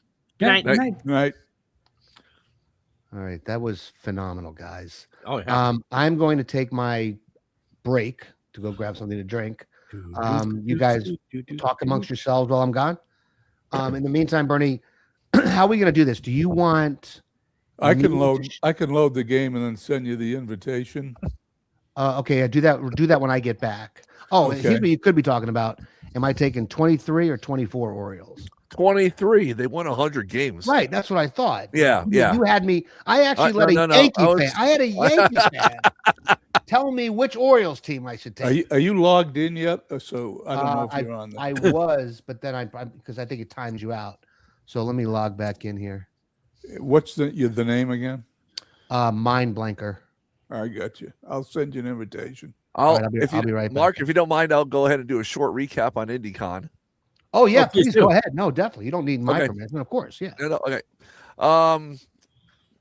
We took over the channel over at IndyCon. Luckily, they had a space that allowed us to hardwire into a computer because trying to stream on Wi-Fi just doesn't work very well.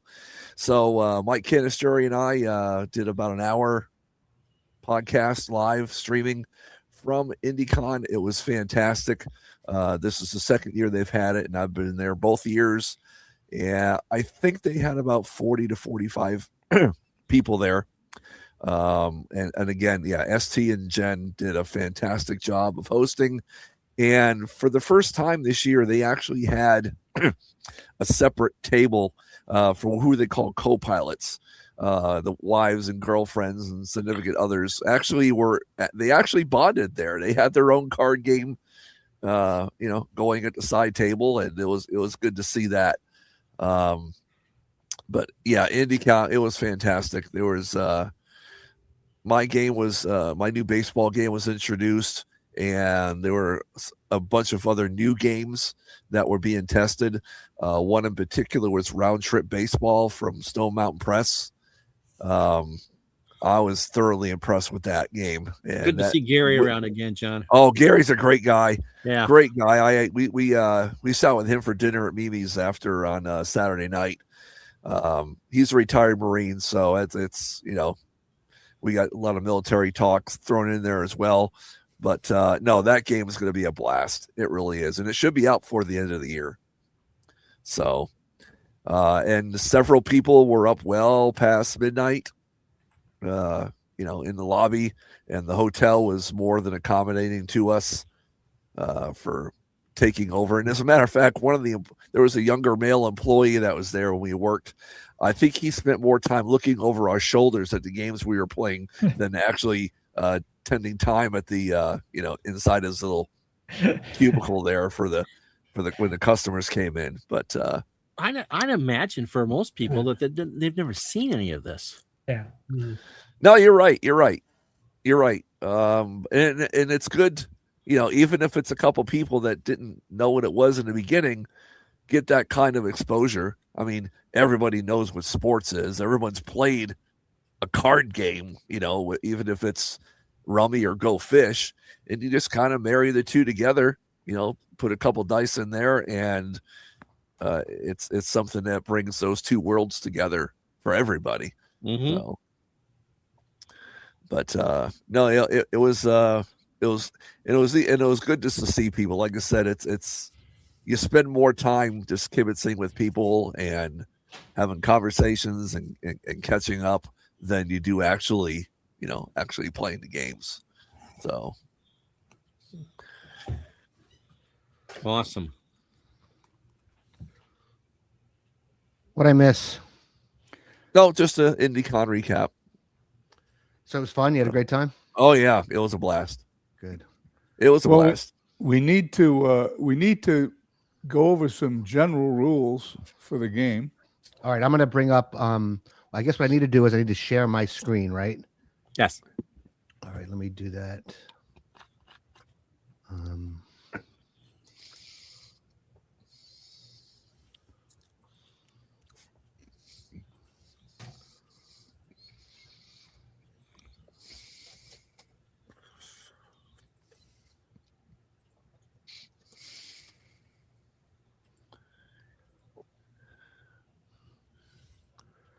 All right. This is my screen. So if you're watching this on your phone, you're screwed. Absolutely. But that's about the best I can do. There's no way to. Oh, I can maximize it a little bit if I get rid of us. Unless, hold on, let me try something here. Oh, there we go. That's a little bit bigger, right? Yeah, but you'll lose the bottom of it. Well, we'll see when you actually start playing. What can I? Oh, never mind. All right. So what do you need me to do here? Well, I'm about to send you an invitation here, Okay. but since you're in the D, are we using a DH or no DH? Doesn't matter to me. I'm in the American League, so DH. Oh, you wouldn't use a DH because it's 67. Doesn't matter. I can use one. Yeah, let's go with the DH. Okay, so we You both realize play the somebody's DH. watching this right now is they're having a heart attack because the 67 Red Sox. You do not use the DH. But that's Well, I'm gonna use one. right. We're gonna. Our You game, said you our wanted to rolls, do right, manual dice rolls, right? I would like to, and we're just going to do it on the honor system. I'll tell you, well, you input your dice roll, I'll input my dice roll, and because I don't think there's going to be a way for us to be able to see the dice roll, but I think it adds a layer to the game that I personally prefer. Okay, You guys all agree with that? I'm gonna guys? put that step play in that I told you about earlier. Okay. 3-batter rule, off or on? Whatever it was like back, I guess off. Okay. And pitcher fatigue on. On. Now we move on to the master game. Pitching change rules, steal. Okay. I'm going to hit play ball. All right. I received a challenge. There you go. So I select my team. Do you have batting orders by any chance, John, pulled up? Or could you? John? Is John there? John's eating. Batting orders for let's see what game? For Baltimore. Well, not for Bernie, but for me. I'm gonna go with Baltimore. I'm debating 23-24 because the one thing 24 was Henderson's big year, wasn't it? You don't have any stats up, do you? Yeah, I got Gunnar, let me see here. Gunnar Henderson, he hit 281 with 37 homers. In 24. Right, and then Santander had 44 that same year. Right. So why did they win 100 games? You know, probably better pitching. Yes, much better pitching. Although they did have Burns. You know what? I'm going with 24.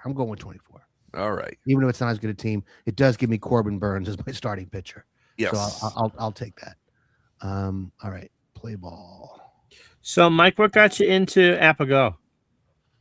Well, I was reading a newsletter and they were looking for testers, and I thought, well, my kids are all grown and things were slowing down at work, and I thought I'll try this, and I just got really engaged playing online, which then drew me into the community, which is where it has turned into be a real central part of my life now that I'm retired. Mm-hmm. So what do I need to what's my next step? Hit live game, Mike? Yes. Okay, let me do Do that. you need to line up? I will, but I'm not there yet. Okay. My starting pitcher will be Corbin Burns. Next. Yeah, my lineup, please. Okay, Henderson. Oh yeah, this game does it by right position. Shortstop. And then Rushman, Yep, catcher. then Santander. Actually, O'Hearn played the most. Oh, with 3 right. goals. Okay, O'Hearn. And then Santander. You know, one thing I noticed today, and Mike, maybe you can answer this. I was playing with the 76 Mets, and I noticed that they didn't have Wayne Garrett, but yet he had 90 at bats that year. I thought one of the things about APBA GO is that you got every player. You get every player, but he is positioned on the last team he ended the season with. He'd And be he with was the traded. Expos. Oh, right. He would be the Expos. That's right. That's right. Okay. Wow. Santander. Right. Let me find him. So if I wanted to, theoretically, could I have brought him back to the Mets?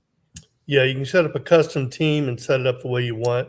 Gotcha. Mountcastle. At first, boy, they really traded up in their first base department. Alonso's starting to get really hot again. Mullins. Cedric Mullins, great center fielder, great defensive center fielder. Cowser. Moo. That's what they say when he comes up to play. He had a really good year in 24, but then he's terrible last year. Then Westberg. Jordan Westberg. Gotta love him. Second base. Right, because Holiday was on the team, but that's when he was just. Yeah, you can go Holiday or Urias for the last one. I'll go Urias. So I'm putting Westberg at second and Urias at third, right? That's what I'm doing. Second base, I'm putting Cowser in left. I'm putting Santander in right. And I'm putting... Oh, wait, I don't have a DH here. You got to select one of those. No, it doesn't. Oh, Yeah, no, you do. I do. Yes, I do. Sorry. Yes, I do.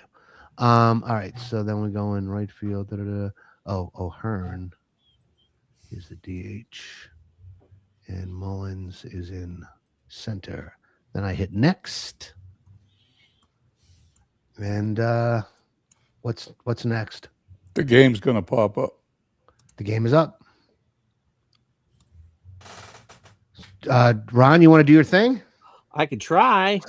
Do it, man. It's hard to see. So it'll be Henderson versus Jimmy Longboard. Longboard has been banned from skiing for life, but we're told that he may have a career in dentistry after his playing days are over. Now I put the roller on dice in here, so I'm gonna pitch by hitting this ball. I've never played it before, so I don't know what's going to ask me to do. Okay, all I'm seeing on the right side now is like a little clock thing, Mike. Is that right? Oh, there we go. Okay. So I'm batting first, right? Yeah. Right. You're the so I am visitors. rolling my dice. Is there a full screen option for this to make it larger, or that we're aware of?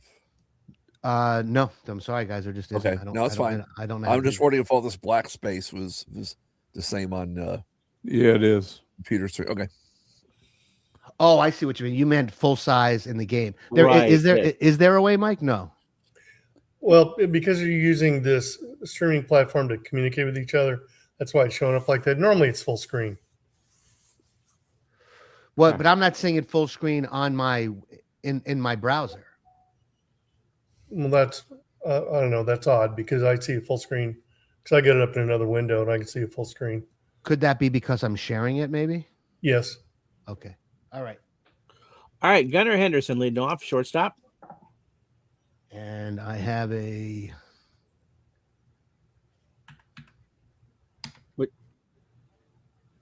Would you struck him out? Oh, Longboard starts the game with a strikeout, one away. So here it will be Reichman in a second. Adley Rushman, the young Rushman, catcher. 19 homers, hit 250, drove in 79. One out, top the first. It's a 5-6. So what is that? That's a 13. And he struck him out again. There we go. 2 away. You hear that sound, guys? That is the sound of APBA magic. There you go. Brings up O'Hearn. O'Hearn, 15 homers at 13. Did he walk him? Yep, that's a 14. That's a walk, unless Longboard's not a Z. He's an X. So Jimmy Ron Longboard doing this from his brain. That's pretty impressive. All right, that's going to bring up Anthony Santander, runner on first, 2 outs. 44 homers, drove in 102. There's the pitch. A 5-3. That's an error check. Base hit. Oh, is it? O'Hearn to third. Santander to second on the throw. So do you want to talk us through this, Mike? Because what we're seeing is fielding column finder chart roll to 44. Or maybe Ron, you can do it based on that. No, I can't. I've never played the Master, so. Okay. Mike, can you? It's the same as the basic game. Basically, it's referring exactly to the language in the master game booklet. So, for example, when I play master game, which I'm in 10 leagues, 7 of them are master games. I actually keep the master game booklet at hand in case I want to look at something. But it literally has the programs have copied everything from the master game booklet into this texting. So you can see that. And if you notice at the top left-hand side, it says chat. Yeah. Go ahead and, if you would, go ahead and click on that, Mark. I'll show you something. So then the results are down below the scoreboard, and to the left, you can chat back and forth with whoever you're playing. Oh, cool. Because usually we're just texting back and forth. Although Right, because you're not on a StreamYard, right, on a live stream, right? Right, but sometimes we'll call each other on the phone. But yeah, that's one of the functions. But if you put it back, you'll see more of the text. I'll tell you one thing I love is how easy it is to get into this game to play online. I mean, it's so easy to find the lobby, get into the lobby, find your buddy, play a game. That's really cool because it's not always the case. Yeah, the learning curve is very short. What's that? The learning curve is very short. Yeah. All right, Ryan Mountcastle, here we go. Runners on the corners, 2 out. Come on, baby. Come on.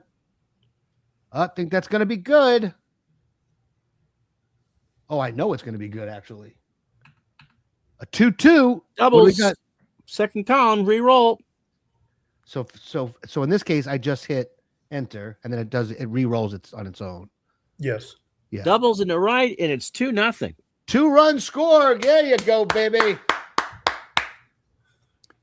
Now, Mark, if you would also do one other thing, up there next to chat is an arrow that points to the right. Mm-hmm. If you would click on that, you'll see a more expanded version of what's actually happening. Oh. So on the left-hand side, you see basically the short result. Right. To the right-hand side is literally word for word from the booklet, whether it be basic or master.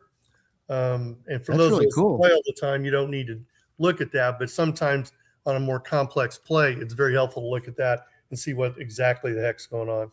That's really cool. And just so anybody who's interested knows, it's 25. I mean, what I did was I just bought everything. So it's 20. You basically pay $25 a month. But you can also buy seasons. And those are also 25, I think, for individual seasons, right? Correct. But then with seasons, sometimes you also need some of these add-ons. If you maybe you should talk us through real quick. And if you could do it quickly, Mike, because I don't want to kill the momentum of the game. Yeah, the $25 a month for anybody who's an avid player is the best way to go. But I know guys that play and they buy each season as they go. And but then they have to buy collections where all the stats are kept. Right. And they have to play. There are different modules if you want to play against the computer and that kind of stuff that you pay additionally. So I figured out pretty fast I was going to be playing a lot. So I just subscribed. And for me, it's a heck of a lot cheaper than golf. And you get everything. But there are different modules when you go into the store that you can purchase. The stadiums, is that just that's the stadium you get with every game, or can you actually change stadiums? No, you cannot. It's what I understand from John, it's an MLB thing that if you start looking at stadiums, because people often request that, then you're getting into proprietary stuff that he'd have to pay MLB for. I'm not sure about that, but interesting outfield for Bernie. It's Conglignero on the left, Yaz in center, Reggie Smith in right. They'll be speaking about that. Shaughnessy's already written an article about that. Joe Foy is at third, Rico Petrocelli at short, Mike Andrews from the Jimmy Fund at second, and George the Boomer Scott at first, with Ellie Howard behind the plate as Mullen steps in. 2-0 Orioles. That was a default lineup that was in the game. I wouldn't have done that. And 24 strikeout. Right? Struck him out. Longborg strikes out the side, but the Orioles get 2 runs on 2 hits. Bottom 1, 2-0. All right. So now I just hit the baseball and then he rolls, right? Right, Mike? Bernie, That's it. Or Bernie? Okay. That's it. All right. It's all you. Andrew Okay, steps so in. I roll my dice. Oh, I hear the cup. I hear the cup. That's it. 65. It's a foul out to Royschman. Now, why? Okay, now I'm seeing it. Okay, I got it. Or it's a ground All out right. to first. Must be they changed it. All right. One away. Brings So up. Foy's up. Joe at 16 homers in 67. 31. Uh-oh. That's a single. Man on So first. runner One on out. for, oh yeah, it's Triple Crown winner, 326, 44 homers, 121 RBI. You go back to that. 55. Oh, that's doubles. There's a base hit to right. Foy to second. First and second now. One out. Uh-oh. Red Sox threatening here.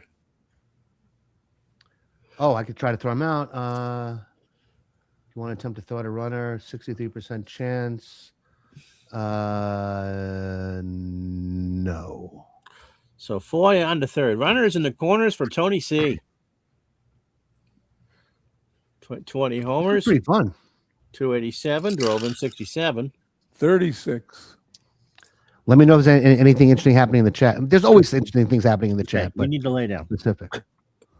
What happened? No, it's been quiet for the last 6 minutes. But if you did watch Ron's game this morning with the Expos, you know that that's no crazy. lead is safe. That's true. Canigliaro walks. All right. So the we got bases are loaded bases and one loaded. out. Not only that, John, it was it was Dwight Gooden giving up a 5-run lead. Tell me about pitching. I said in your chats because he was on blow. Pitching from the windup. I mean, I know what it means, but how does it really apply in the game? You lose 2 points off the pitcher's grade if you pitch from the stretch. And in the master game, that can have an impact. Got it. So Burns is a 14, which is a basic B, right? He's a Yes. Y, which is good for some strikeouts. He'll turn some results into strikeouts. So I should pitch from the windup. Yes. Quickly. You lose 2 points going to stretch, so it kind of depends on the way you feel about that.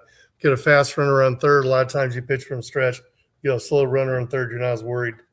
If you're playing in, obviously you're trying to cut a run off.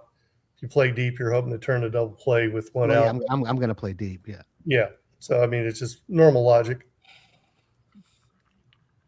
Red Sox trying to tie or take the lead with one out here in the first. George Scott at the plate. 34. Fly ball to center. That could score a run. Foy gonna go.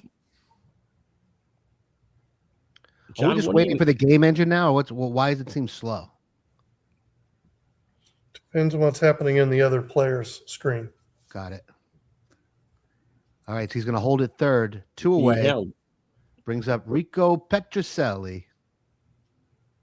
Petrocelli at the shortstop, 17 homers, 66 RBI, hit 259, a 1-column card. 12. Ooh, that's the end of the inning. That's a ground out or something, right? Or no? Yeah. Yeah. Yastrzemski was forced at second. Okay, so fielder's choice. Red Sox threaten do not score after 2-0 Baltimore. Westberg went the easy way. So And here we go. Colton Cowser at the plate. Moo. Moo. 1-2. That's gonna be a ground out. Yep. Struck out because Longborg's next. Huh? So Longborg is struck out 4 tonight. Brings up Jordan Westberg. 1-6. That's gonna be a ground out to short. Yep. And that will bring up Ramon Urias. I got to shake the dice better. 29. Ground out the pitcher. All right, 3 up and Well, 3 struck gone out- for the Orioles. Struck out because he's an X. You know, Oh. the beauty of APBA is, I mean, I haven't played in a while, but as soon as I can see the play result numbers, I know what's going to happen. That's always been the beauty of APBA. That's what makes And that it so is the great. beauty of the game. Absolutely. Yes. The magic of those numbers. It's Right. always been special to me. So I feel like I dated it. O's go in order after an inning and a half, 2-0 Baltimore. So Reggie Smith, criminally underrated in his career. 16. Yeah. That's going to be either a strikeout or a ground out. Run out to short. Ground out to short. Yep. 1 away. That's going to bring up Elston Howard towards the end of his Ellie. career, obviously, right? Yep. Last year, wasn't it? Bernie would I know. think he played one more year. Did he play in 68? 65. That's going to Oh, be, so close. well, is that a foul out? They might change, no, ground out to first. I think they changed that on the boards. For years, that was a foul out to the catcher. 2 away for Jerry Adair.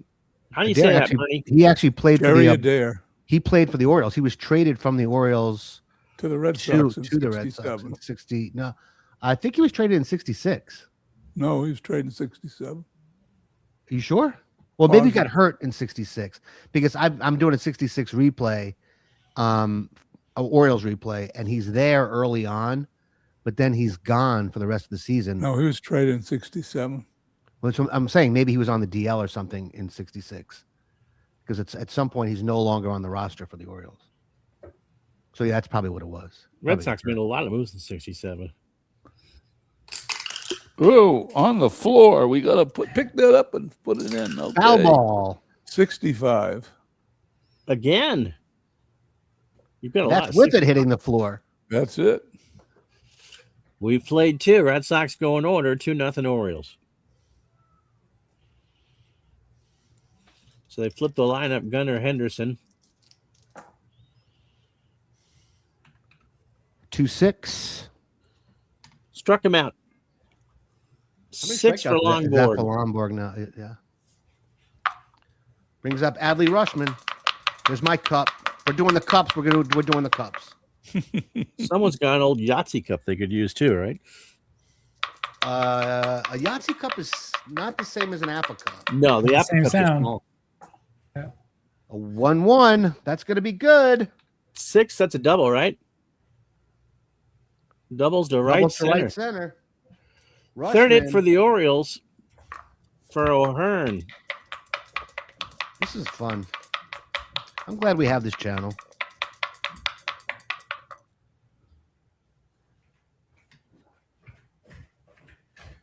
Is there any way to not have to hit or use the mouse to move forward with things, Mike? Are there hotkeys or anything like that, or no? No, there really isn't. It's a pure GUI interface. So I don't think this is going to be well received by Bernie. There we go. Home 66. run. Long drive, right field. Goodbye. 4-0. So Everything's Longboard. well received by me. It's a What'd you say? long game. I didn't hear the first part of what you said. I said everything is well received by me. I love the spirit. It's a baseball game. That's why they play 162 games. And it's not even a real right. baseball game. It's gonna real pull- to me. It is to us. No, I know. You know what I mean. It's a walk to Santander. Santander. We're gonna. Who, you still who claiming took- that Al Bunbury's better than Willie Mays? He took the free agent money. Yeah, thank you, Ron. He took the free agent money to go to Toronto, and then he's been on the injured list for most of the last 2 seasons. Him and Anthony Rendon. I didn't know that, really. Oh yeah, Rendon took Rendon's famous for that, millions right? from the Angels. Mountcastle with a 6-2. That's a strikeout. 7 for Longboard. He's doing his Roger Clemens impression out there. 2 outs for Cedric Mullins.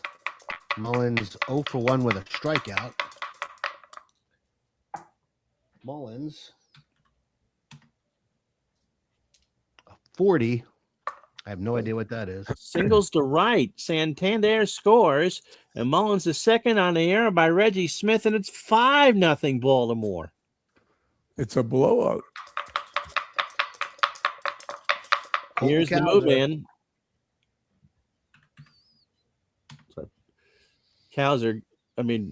Reggie Smith does the broadcaster's jinx, and Kauser strikes out.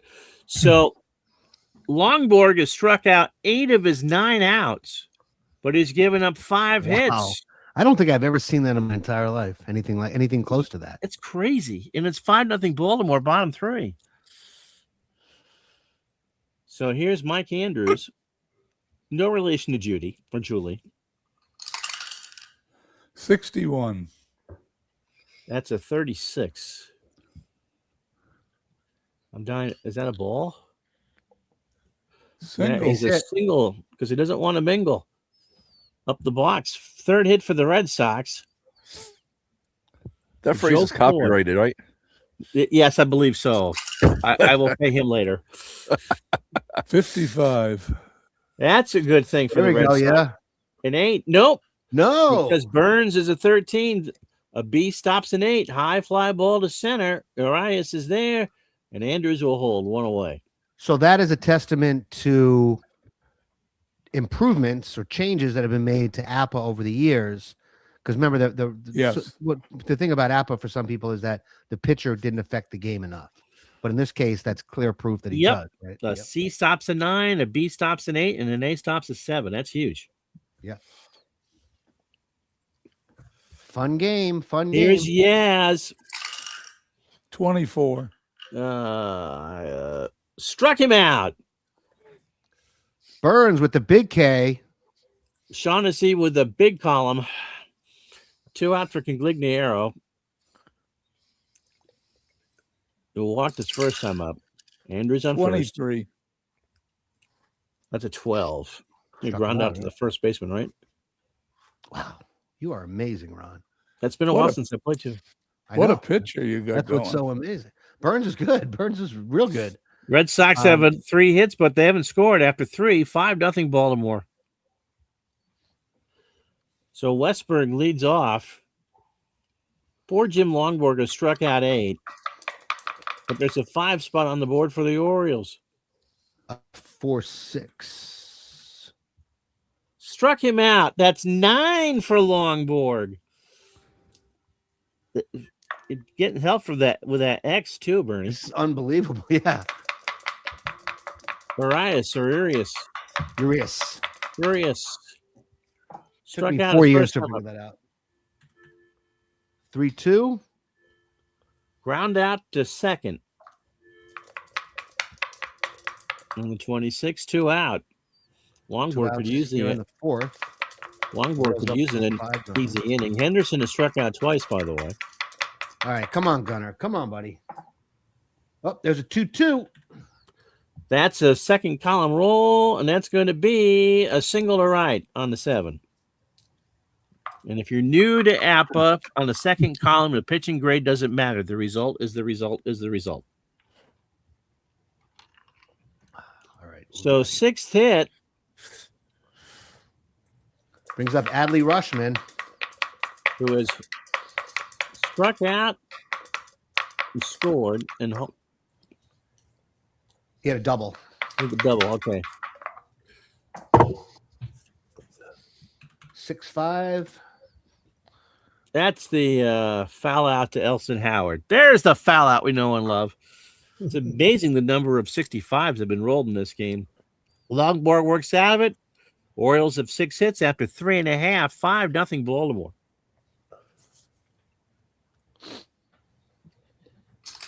Longborg sitting on 9 strikeouts. 43. That is a ground out to the pitcher. Hey, Mike, are you good with hanging with us? Because yes, I'm good. Great. I mean, we love having you with us, so that's great. All right. So 1 away for Petrocelli.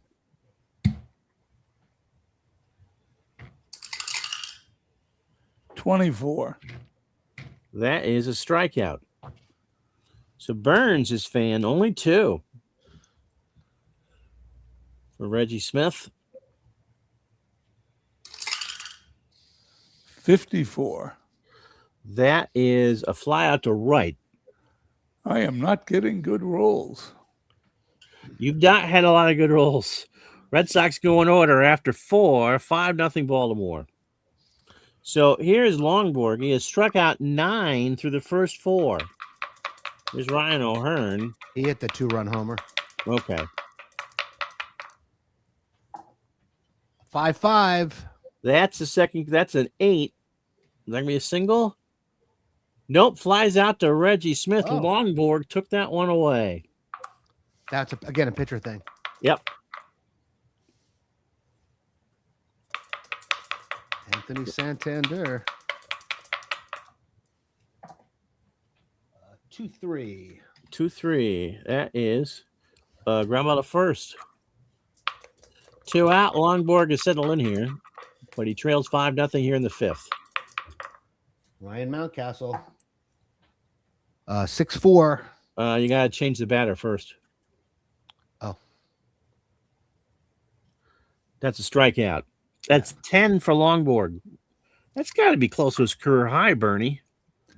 Lomborg, no, he had some. He had a. Didn't He have had, some I 13s think, a and 14s? 15 strikeout Yeah. game once. I thought so. I remember him. I remember him as a Philly. I don't Yeah, remember so him do as a I. Red. He was a strikeout pitcher in '67 before his skiing accident. I remember the Phillies had the lineup. It was Carlton, Lomborg, Wayne Twitchell, and I forget who the fourth guy was. They had Larry Christensen and Dick Ruthven for a while too. And they had a really good relief staff. Oh my goodness, Gene Garber, Ron Reed, Tug McGraw. Yeah. Okay, we need some rolls. Here's Elston one. Howard. 13. I'm on a walk finally.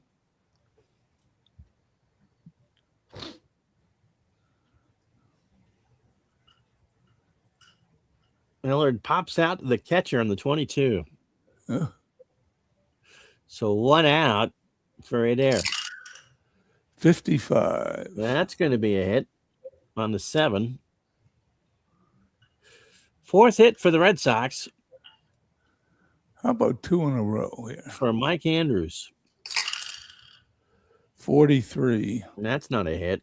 No, it That's going to be either ground out the pitcher or strikeout. Struck out. It's 3 for Burns. Here's Joe Foy. 2 out, 5th inning, 5-0 Baltimore. 52. That's not good. That's the third base or a strikeout. Oh, safe on the fielder's choice. Oh, he's thrown out. That'll do it. Oh, So yeah. they go to the second base for the easy out, or through 5. Red Sox have 4 hits and trail at 5-0.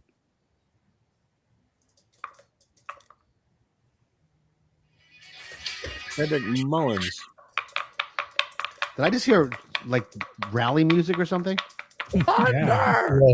Rally monkey. Yeah, because I have an authentic rally monkey. the Thunderstruck Yeah. song they play at Orioles Park all the time. Yes, it was. Oh, this is not going to make you happy. Although it's Mullins. Oh, Mullins goes deep. Yep. That's a home 6-0. run way back there. 6-0 Orioles. My goodness. I mean, this team had a lot of. They had a lot. I mean, they really both years, 23 and 24. They didn't go anywhere in the playoffs, but and in 24 particularly, they had a very strong offense. Their pitching was a little bit shaky, except for Burns. So for Normally, one I'd take Lomborg out, but I want to see how many guys you can strike out. sure. I know. Right. Got twice.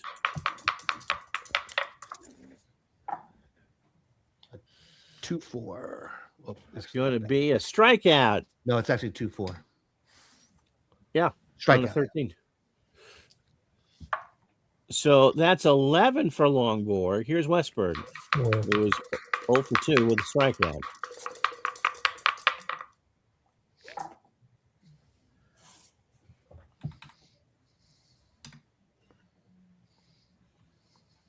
That's a 4. That's a double. Doubles over Foy. That's the 8th hit for the Orioles. Longborg's going, what are you doing? Arias 0 for 2 with a K. And that's a ground out to short. 2 out. Westberg will hold at second. He's up Gunnar Gunnar. Henderson. 1 for 3 with 2 strikeouts. 2-1. That's going to be another strikeout. That is 12 for Longborg, but my goodness, he's done Wow. it the hard way. After 5.5, another run for the Orioles on a homer, 6-0 Baltimore. You know what I think this speaks to? You know, modern day baseball, the Orioles in particularly, very much a feast or famine team. Yeah. So if you take a team like the Orioles of 24, bring them back against a pitcher like Lomborg in 67, who can throw strikes and gets a lot of strikeouts, you do have the makings of a 15 strikeout game. Yep. Yeah, and this is pretty common in APBA, especially if you're doing cross-era play. This is the reason why a lot of people over the years have done a lot of research to try to figure out how to normalize things and kind of solve this problem. So. Right. Yeah, that makes sense. Well, the Orioles are acting like they're at the Golden Corral tonight. Here's Yaz. Yaz has singled and struck out. 51. That's an 8. Should be an out, right? I believe so. No, an 8 should be a hit, shouldn't it? No, it depends on Burns' grade. Yeah. That's an out.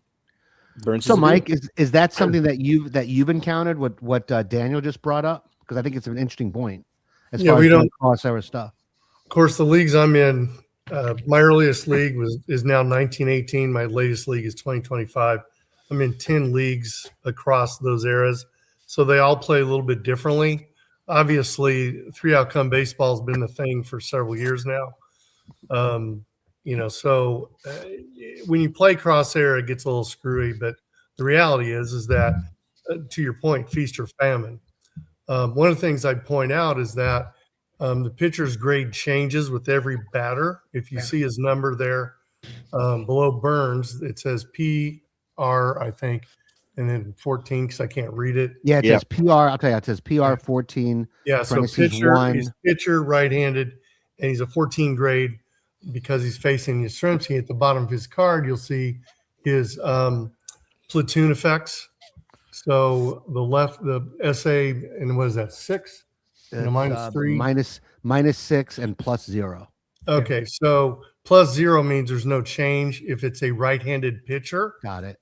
But if he's facing a left-handed pitcher, then his score lowers the pitcher by 6 grades. So it can, if you watch, I'll watch every time the pitcher pitches to see what I'm looking at. Sometimes your B pitcher will be an A, sometimes he'll be a C. I've seen numbers that are as high as 17 on a platoon factor, which can take an A down to a D. That's extreme. And one of the things I'll say about this, as I've been watching, this has been fascinating to me, is that if you're playing the master game, like with cards and dice, even if you're like really experienced at it, it's going to take you a lot longer than how it is now, even with these pauses and stuff. So this is actually a fun way to play the master game as opposed to the other way. Well, Dan, you're absolutely right. I won't play master game with cards and dice. I will only play it online because of that. Yeah. These games I'm playing online are 20 to 30 minutes playing other players. So you don't play master game because, at least cards and dice, because you find it too complex, basically? Well, it just takes too much time, right? You got to do the calculations. That's what I meant. That's what, not too complex. Yeah. So, I mean, it is more complicated for the novice who's never But played you'll figure that part out. It's the time allotment. Yeah. I'm digging this. I wish more of you could actually see the board. I apologize for that, but just an FYI, Longborg in 67, his highest strikeout game was 13. He's gonna blow past that. Cagligliero has frozen in the batter's box. There he goes. You know why I'm laughing? Because I've been watching Batman 66, the old TV show, and I just watched the episode with Mr. Freeze where he freezes people. So I just pictured, and I just pictured Tony Cagligliero being frozen by Mr. Freeze, and it made me smile. He strikes out. That's 5 for Burns. 2 out for George Scott, who's 0 for 2. 23. That is That's going to an out. be a ground out to the first baseman on the 12. Red Sox can't get anything going. We've played 6-0 Baltimore. So Longborg has struck out 13 as a season high. He's got 12 tonight, but trails at 6-0.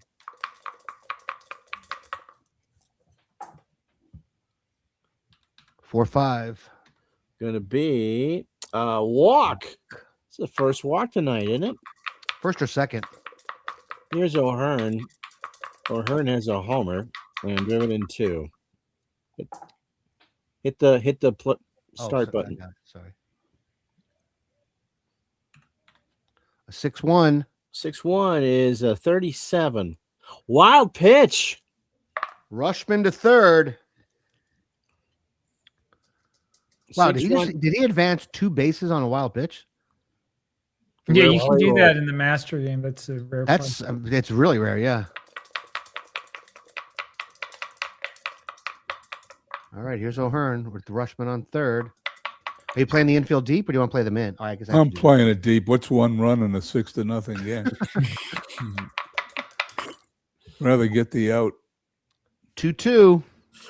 That's a 7. That's going to be a base hit.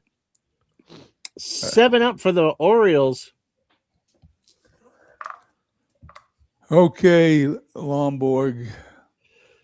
So the good news is 12 strikeouts if you're a Jim Longborg fan. The bad news, 7 runs, 9 hits, and 6+. Any of them unearned? Because I see there's an error up there. No, they're all earned, aren't they? I'm not sure. Yeah, I would have to go to box score, I guess, right?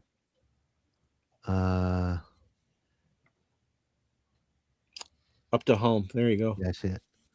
6 earned. Okay. Well, boy, that doesn't really help too much now, does it? You know, Well, that's ERA cold, at 9. empty. Sparky Lyle.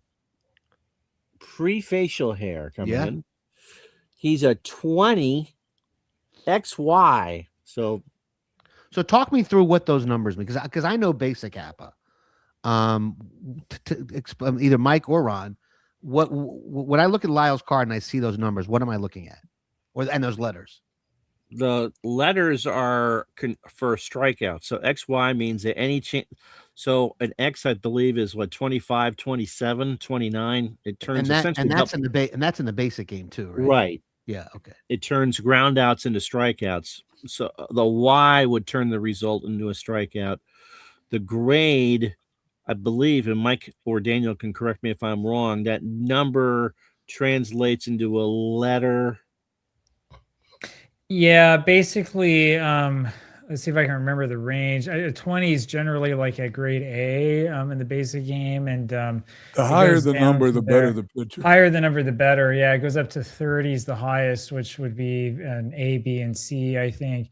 Now, if you really study the master game boards and the pitching change charts, you'll realize that there is a point of really like diminishing returns as you go up the grade ladder. But anyway, Sure. there's a long history behind people who've tried to change these grades over time. So yeah. I would grade a 1, which means I would allow everything. All right, here we go.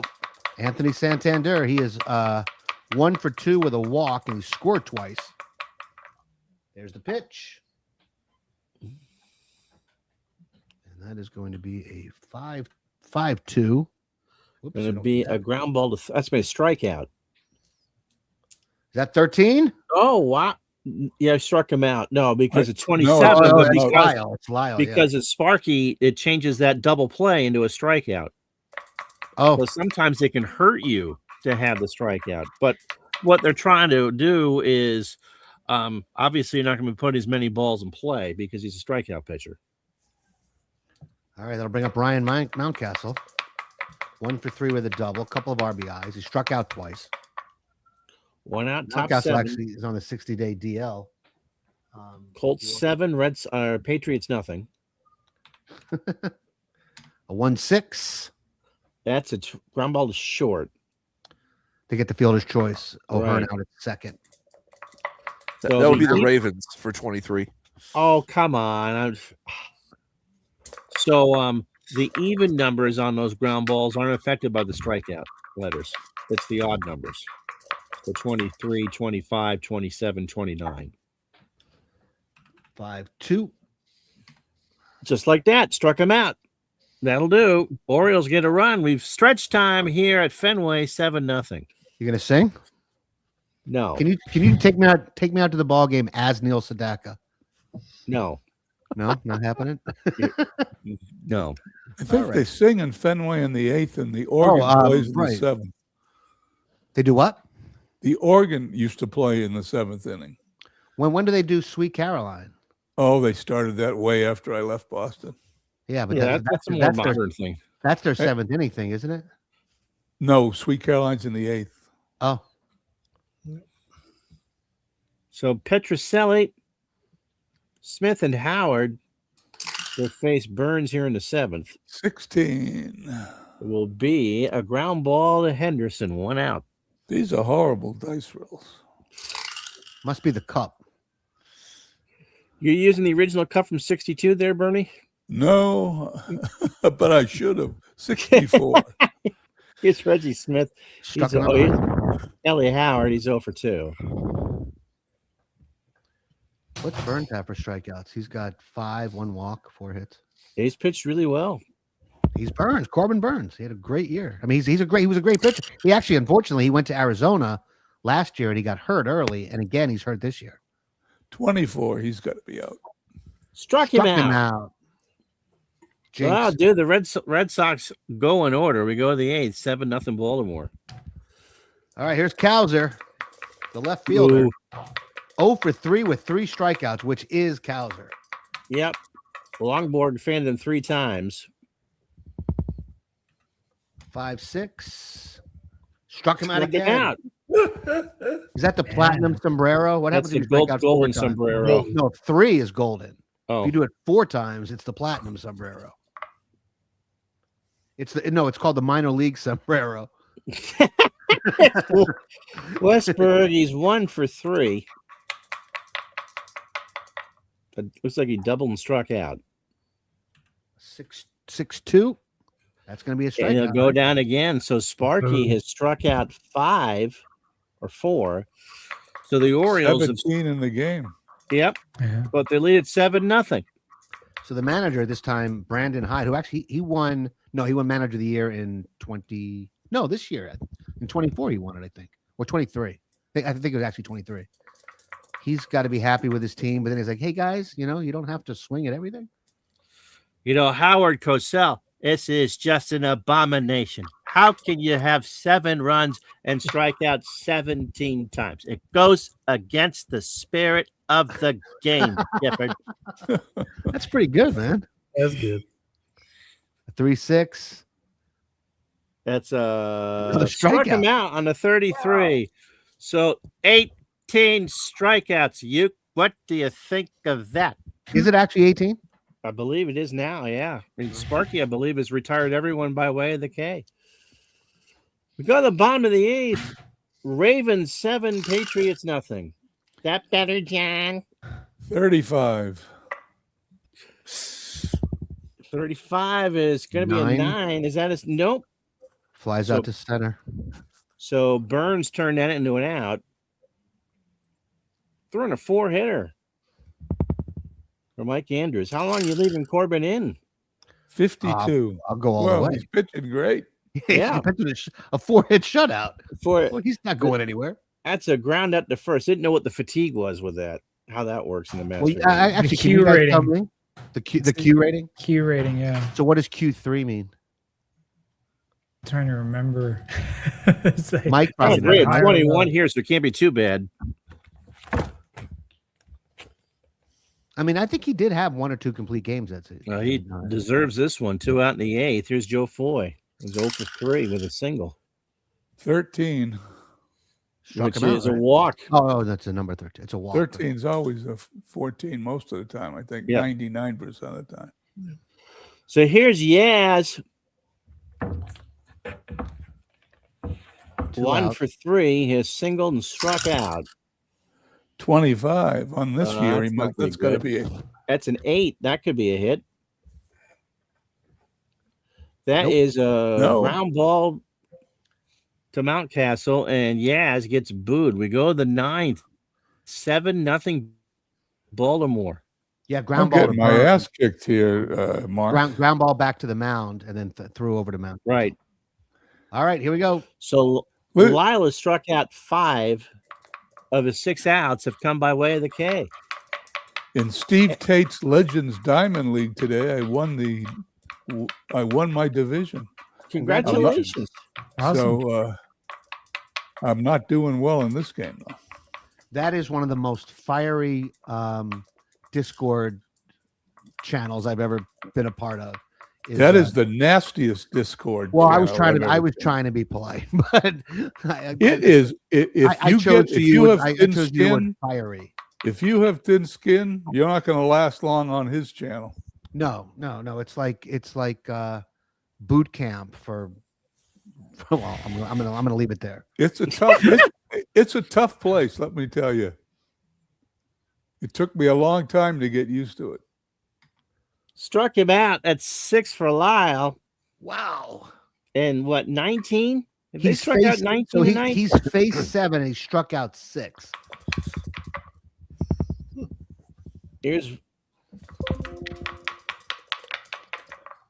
But yet they are leading 7-0. Earl Weaver's smiling from down above. That is actually a ball put into play. Conglignaro makes the catch, 2 out. What's wrong with you, Lyle? You're losing it. Those outfielders could literally pull up the Adirondack chairs I was talking about in my game. This definitely has something to do with the lack of cross error.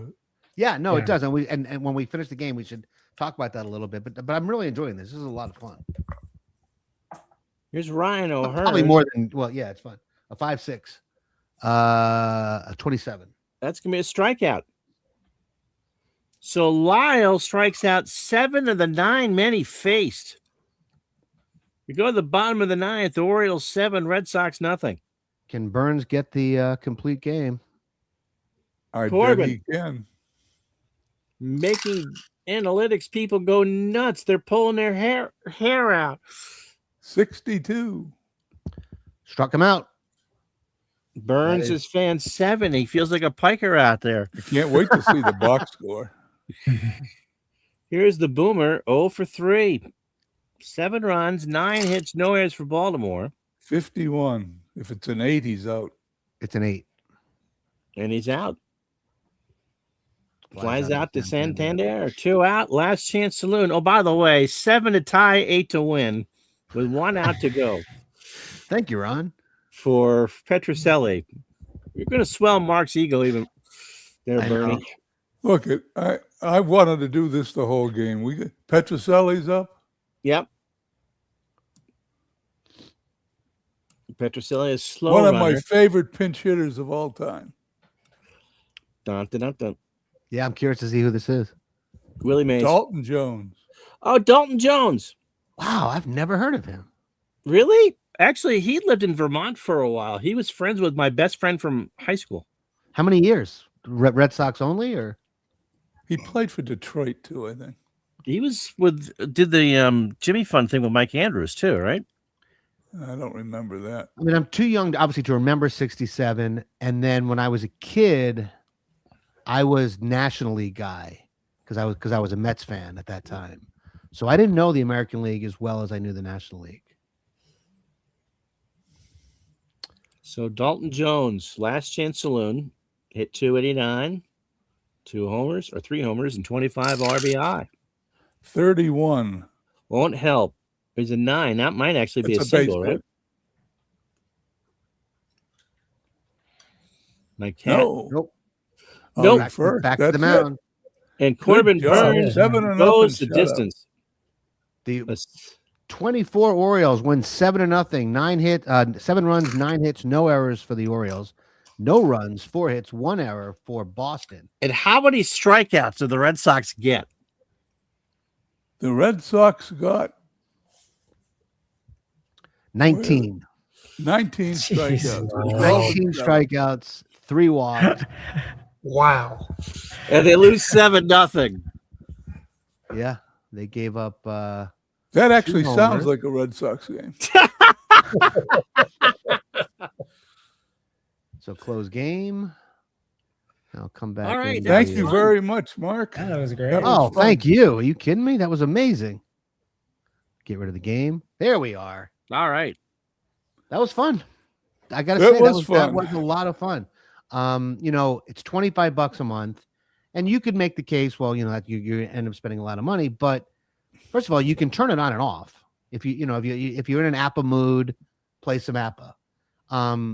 And really, if you think about what it costs, what it costs to buy all of these seasons individually, 225. Let's say you did want to keep it. $25 a month is what? That's $300 a year, right? So that's the cost of about how many seasons? Would you say? 3 or 4 seasons. No, more than that. Well, in cards and dice, yeah. But I'm talking about in their APBA GO world, because Well, you can come off and on with this. So when I'm Right, in the that's what I mood said, to yeah. play it, I pay the $25, and then I'll take a few months off and play Sure. something else. And Daniel, Anyway, you seem gentlemen, to like it. I, You uh, wanna yeah, go I was over it? thinking- I think have it's held great. my wife up from dinner, so I Okay, need to go, run. go. We'll talk soon. Thank you very much, Mark. This has been a lot of fun. Love the show. Looking forward Thank you. to continuing to watch. Thank Thanks, you. Bernie. That was good. We'll Great see you game. soon. Take it easy, gentlemen. So what were you going to say, Daniel? I was just gonna say, yeah, no, I think it looks great. The game, I'm gonna have to figure out a way one of these days to subscribe. I've never subscribed to APBA GO before, so I was curious to sort of see what it looks like. But yeah, I think it looks great. What I liked is, look, there's the bells and whistles aren't there, obviously, right? But it's a really easy user interface. It's easy to sign up. It's easy to find people to play with if you want to. It's easy to do solitaire. Everything seems user friendly. Mike, you're the expert here, so you tell us. Make the pitch for APBA GO for our viewers. I think, I love cards and dice, and I still go to several tournaments a year. In fact, I co-host a tournament here in Chattanooga every year in February, because I love. That is a beautiful town, by the way, Chattanooga. I've performed in Chattanooga. Yeah, it definitely is. There's nothing like, as John said, getting in the room and hearing all the dice. This is, however, for me, the only way I can get my fix, if you will, because I have one other guy here in town. He's an APBA Hall of Famer. His name's Steve Ryan. Yeah, and he was in the chat earlier, Mike. Okay, good. After chatter. He is the guy behind the scenes who actually troubleshoots the game itself. The basic game is solid. The master game is becoming solid, but there's been some programming errors that we find. We report them, and they generally turn around within 24 hours. That's to good. get it fixed. But Steve is the one who actually did and continues to do playability and make sure that everything's functioning properly in all the permutations of dice rolls. And, you got rare play boards and all of that in master game. So for me, I think I'm third on the leaderboard. I've got 14,000 games under my belt. Oh, that's a leaderboard that you can actually Is that all? see when you log on to APBA Correct. GO. So you can Correct. actually score yourself. I think that's the right word for what I'm trying to say, against other players, right? Sort of. Yeah. You get points for every game. You get 20 points if you win, 10 points if you lose. If you play yourself, then you get fewer points. I think it's 10 and 5. But so I'm the number 3rd guy, and I was a beta tester, so I've been playing for a very long time. I think 9 years. The guy ahead of me in second, his name's Joe Dassault. He is a full-time sales manager for a Dodge dealership outside of Boston. And yet I'm retired, and he outplays APBA me. Chatter's still here, by the way. Yeah. Sorry. Steve's Gotcha. great, by the way. Oh, good. Yeah, Steve's he's the man. He is definitely the man. But the number one guy on the platform is a guy by the name of Matt Cooper, and he almost never plays anybody else. He will occasionally, but he is apparently doing tons of replays. And so you got a wide variety of people. There's a guy that is in the community, and I won't name him because I think it's funny, but He's been playing the 64 Cardinals cards and dice for 8 years. Sure, there's And lots of guys so, like that. Yeah. you know, I mean, we've got all kinds on online, if you will, but this gives us, for me, it's about the relationships because Oh, I've sure. come to Hey. know these people. I'm being attacked from the cat, by the way. Yeah, I don't know what's going on there. It looks like a 50s B science fiction movie. It does. He's tired of me Ron's being getting here. eaten by a cat. That's Jim, right? That's Emily. Oh, it's not Jim Cat. No, that's Emily. She's the funny. one you hear sometimes outside the door when I'm streaming at noontime. Mike, did we cut you off? Or had sorry, you finished Mike. your thought? Well, no, I just think it's you asked me, I'm 65. I just turned 65, been retired about a year. And I was playing a lot before then, obviously, for the last several years, working, you know, playing when I'm not working or whatever. My wife likes it because she knows where I'm at. Sure. Not out partying, drinking, all that kind of stuff. I can do it at home. Well, because you know a lot of 65-year-olds like to go out party and drink. Well, there you go. There you go. But for me, Toga. There's probably 50 or 60 people I've met online. Maybe half dozen of those I've been able to meet at conventions or tournaments.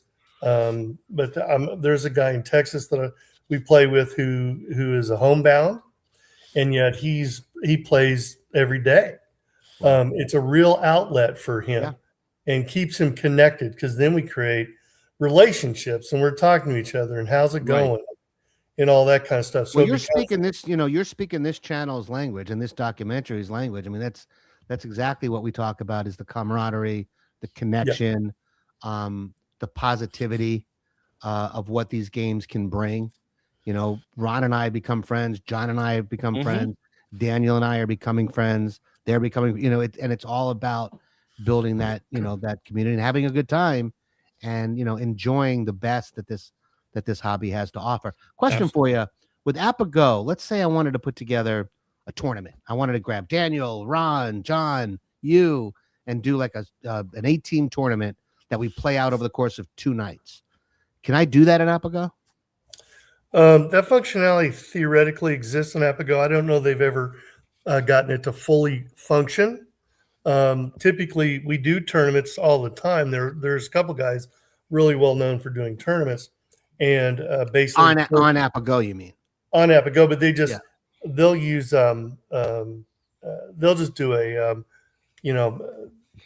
2 losses kind of deal, and you're out of the tournament. But they track it all. So the leagues are easy because just so I understand. So, but you're talking about guys who do tournaments on their own, not head to head with other players, right? No, head to head with they'll recruit 12 players, 18 players, whatever, and run a tournament. Really that's a lot of fun for a hit and run kind of thing, right? And I think Dynasty League is pretty big into that stuff with like signing up for tournaments, and also Pursue the Pennant now with their online platform, right? And which is now called that's Dynasty League. Yeah. Oh, right. Oh, you're right. It's all connected now, right? Yeah. It's all the same thing. So APBA has that. Just the functionality is not quite as good yet as maybe it is with Dynasty. Yeah, but it can get there. We work around it obviously, but we do. You'll see tournaments all the time in the forum saying, "Hey, you want to sign up for it?" Because when you sign into APBA Go, there's a screen there that has chat functionality, and people will publish tournaments and stuff like that. Yeah, that was another thing I noticed. If I went to the forum, which is there's a big giant thing that says forum. Right. You click on that. I mean, other sites have this too, but you click on it and you go right to this really pretty vibrant APBA Go APBA Go community. Correct. And when I had questions, they were answered like that. It was a very kind vibe. I didn't feel, because some of these, look, we all know, right? These forums can get kind of intimidating for some, or just obnoxious. Like I don't get intimidated by anything you're going to write in a forum, but I will find you obnoxious and not want to be a part of your little drama story. And it seems like the APBA Go forum is pretty friendly to everybody. Yeah, I think so. I think people are very helpful.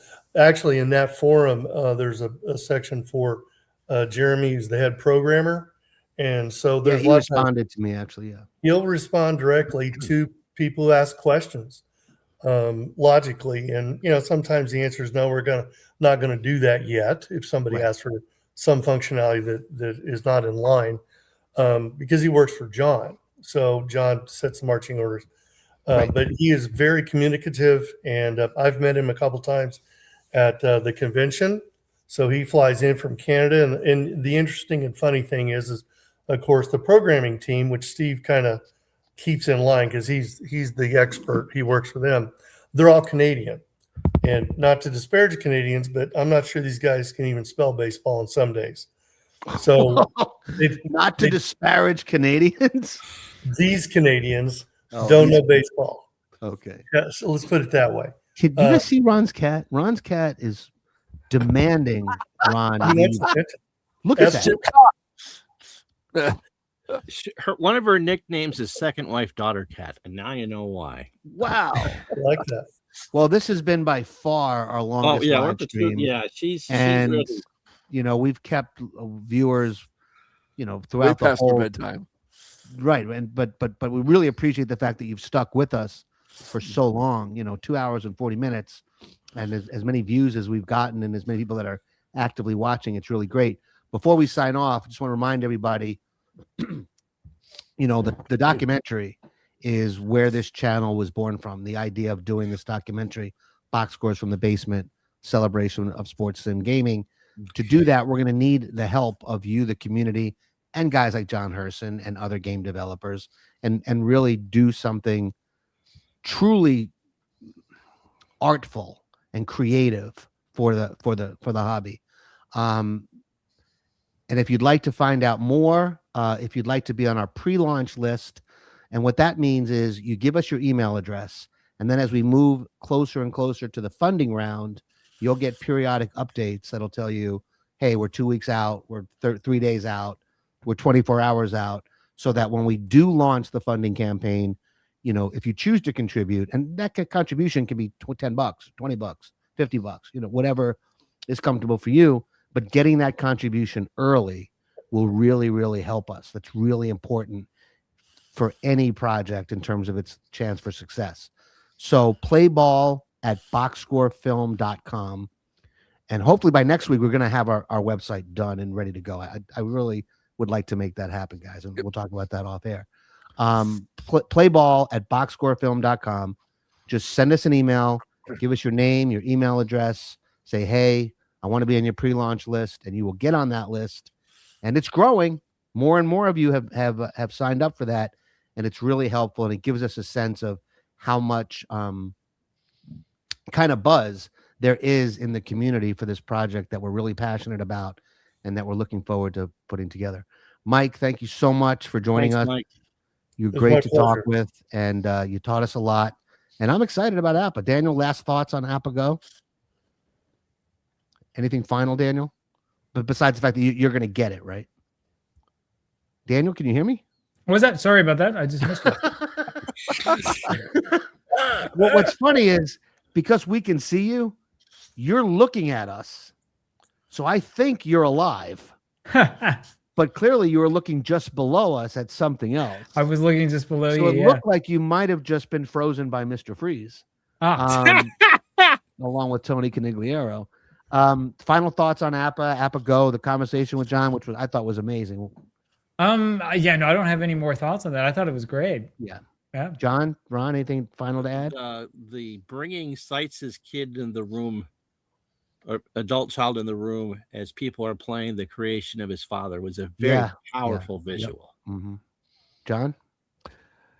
It's good to see the family involved in that. Yeah. And it seems like they have a succession plan in place, which is important for a company of that popularity. So, Yep. All right. Well, everybody take care. Have a good night. Don't forget to tell your friends. Please like this video. It's really important.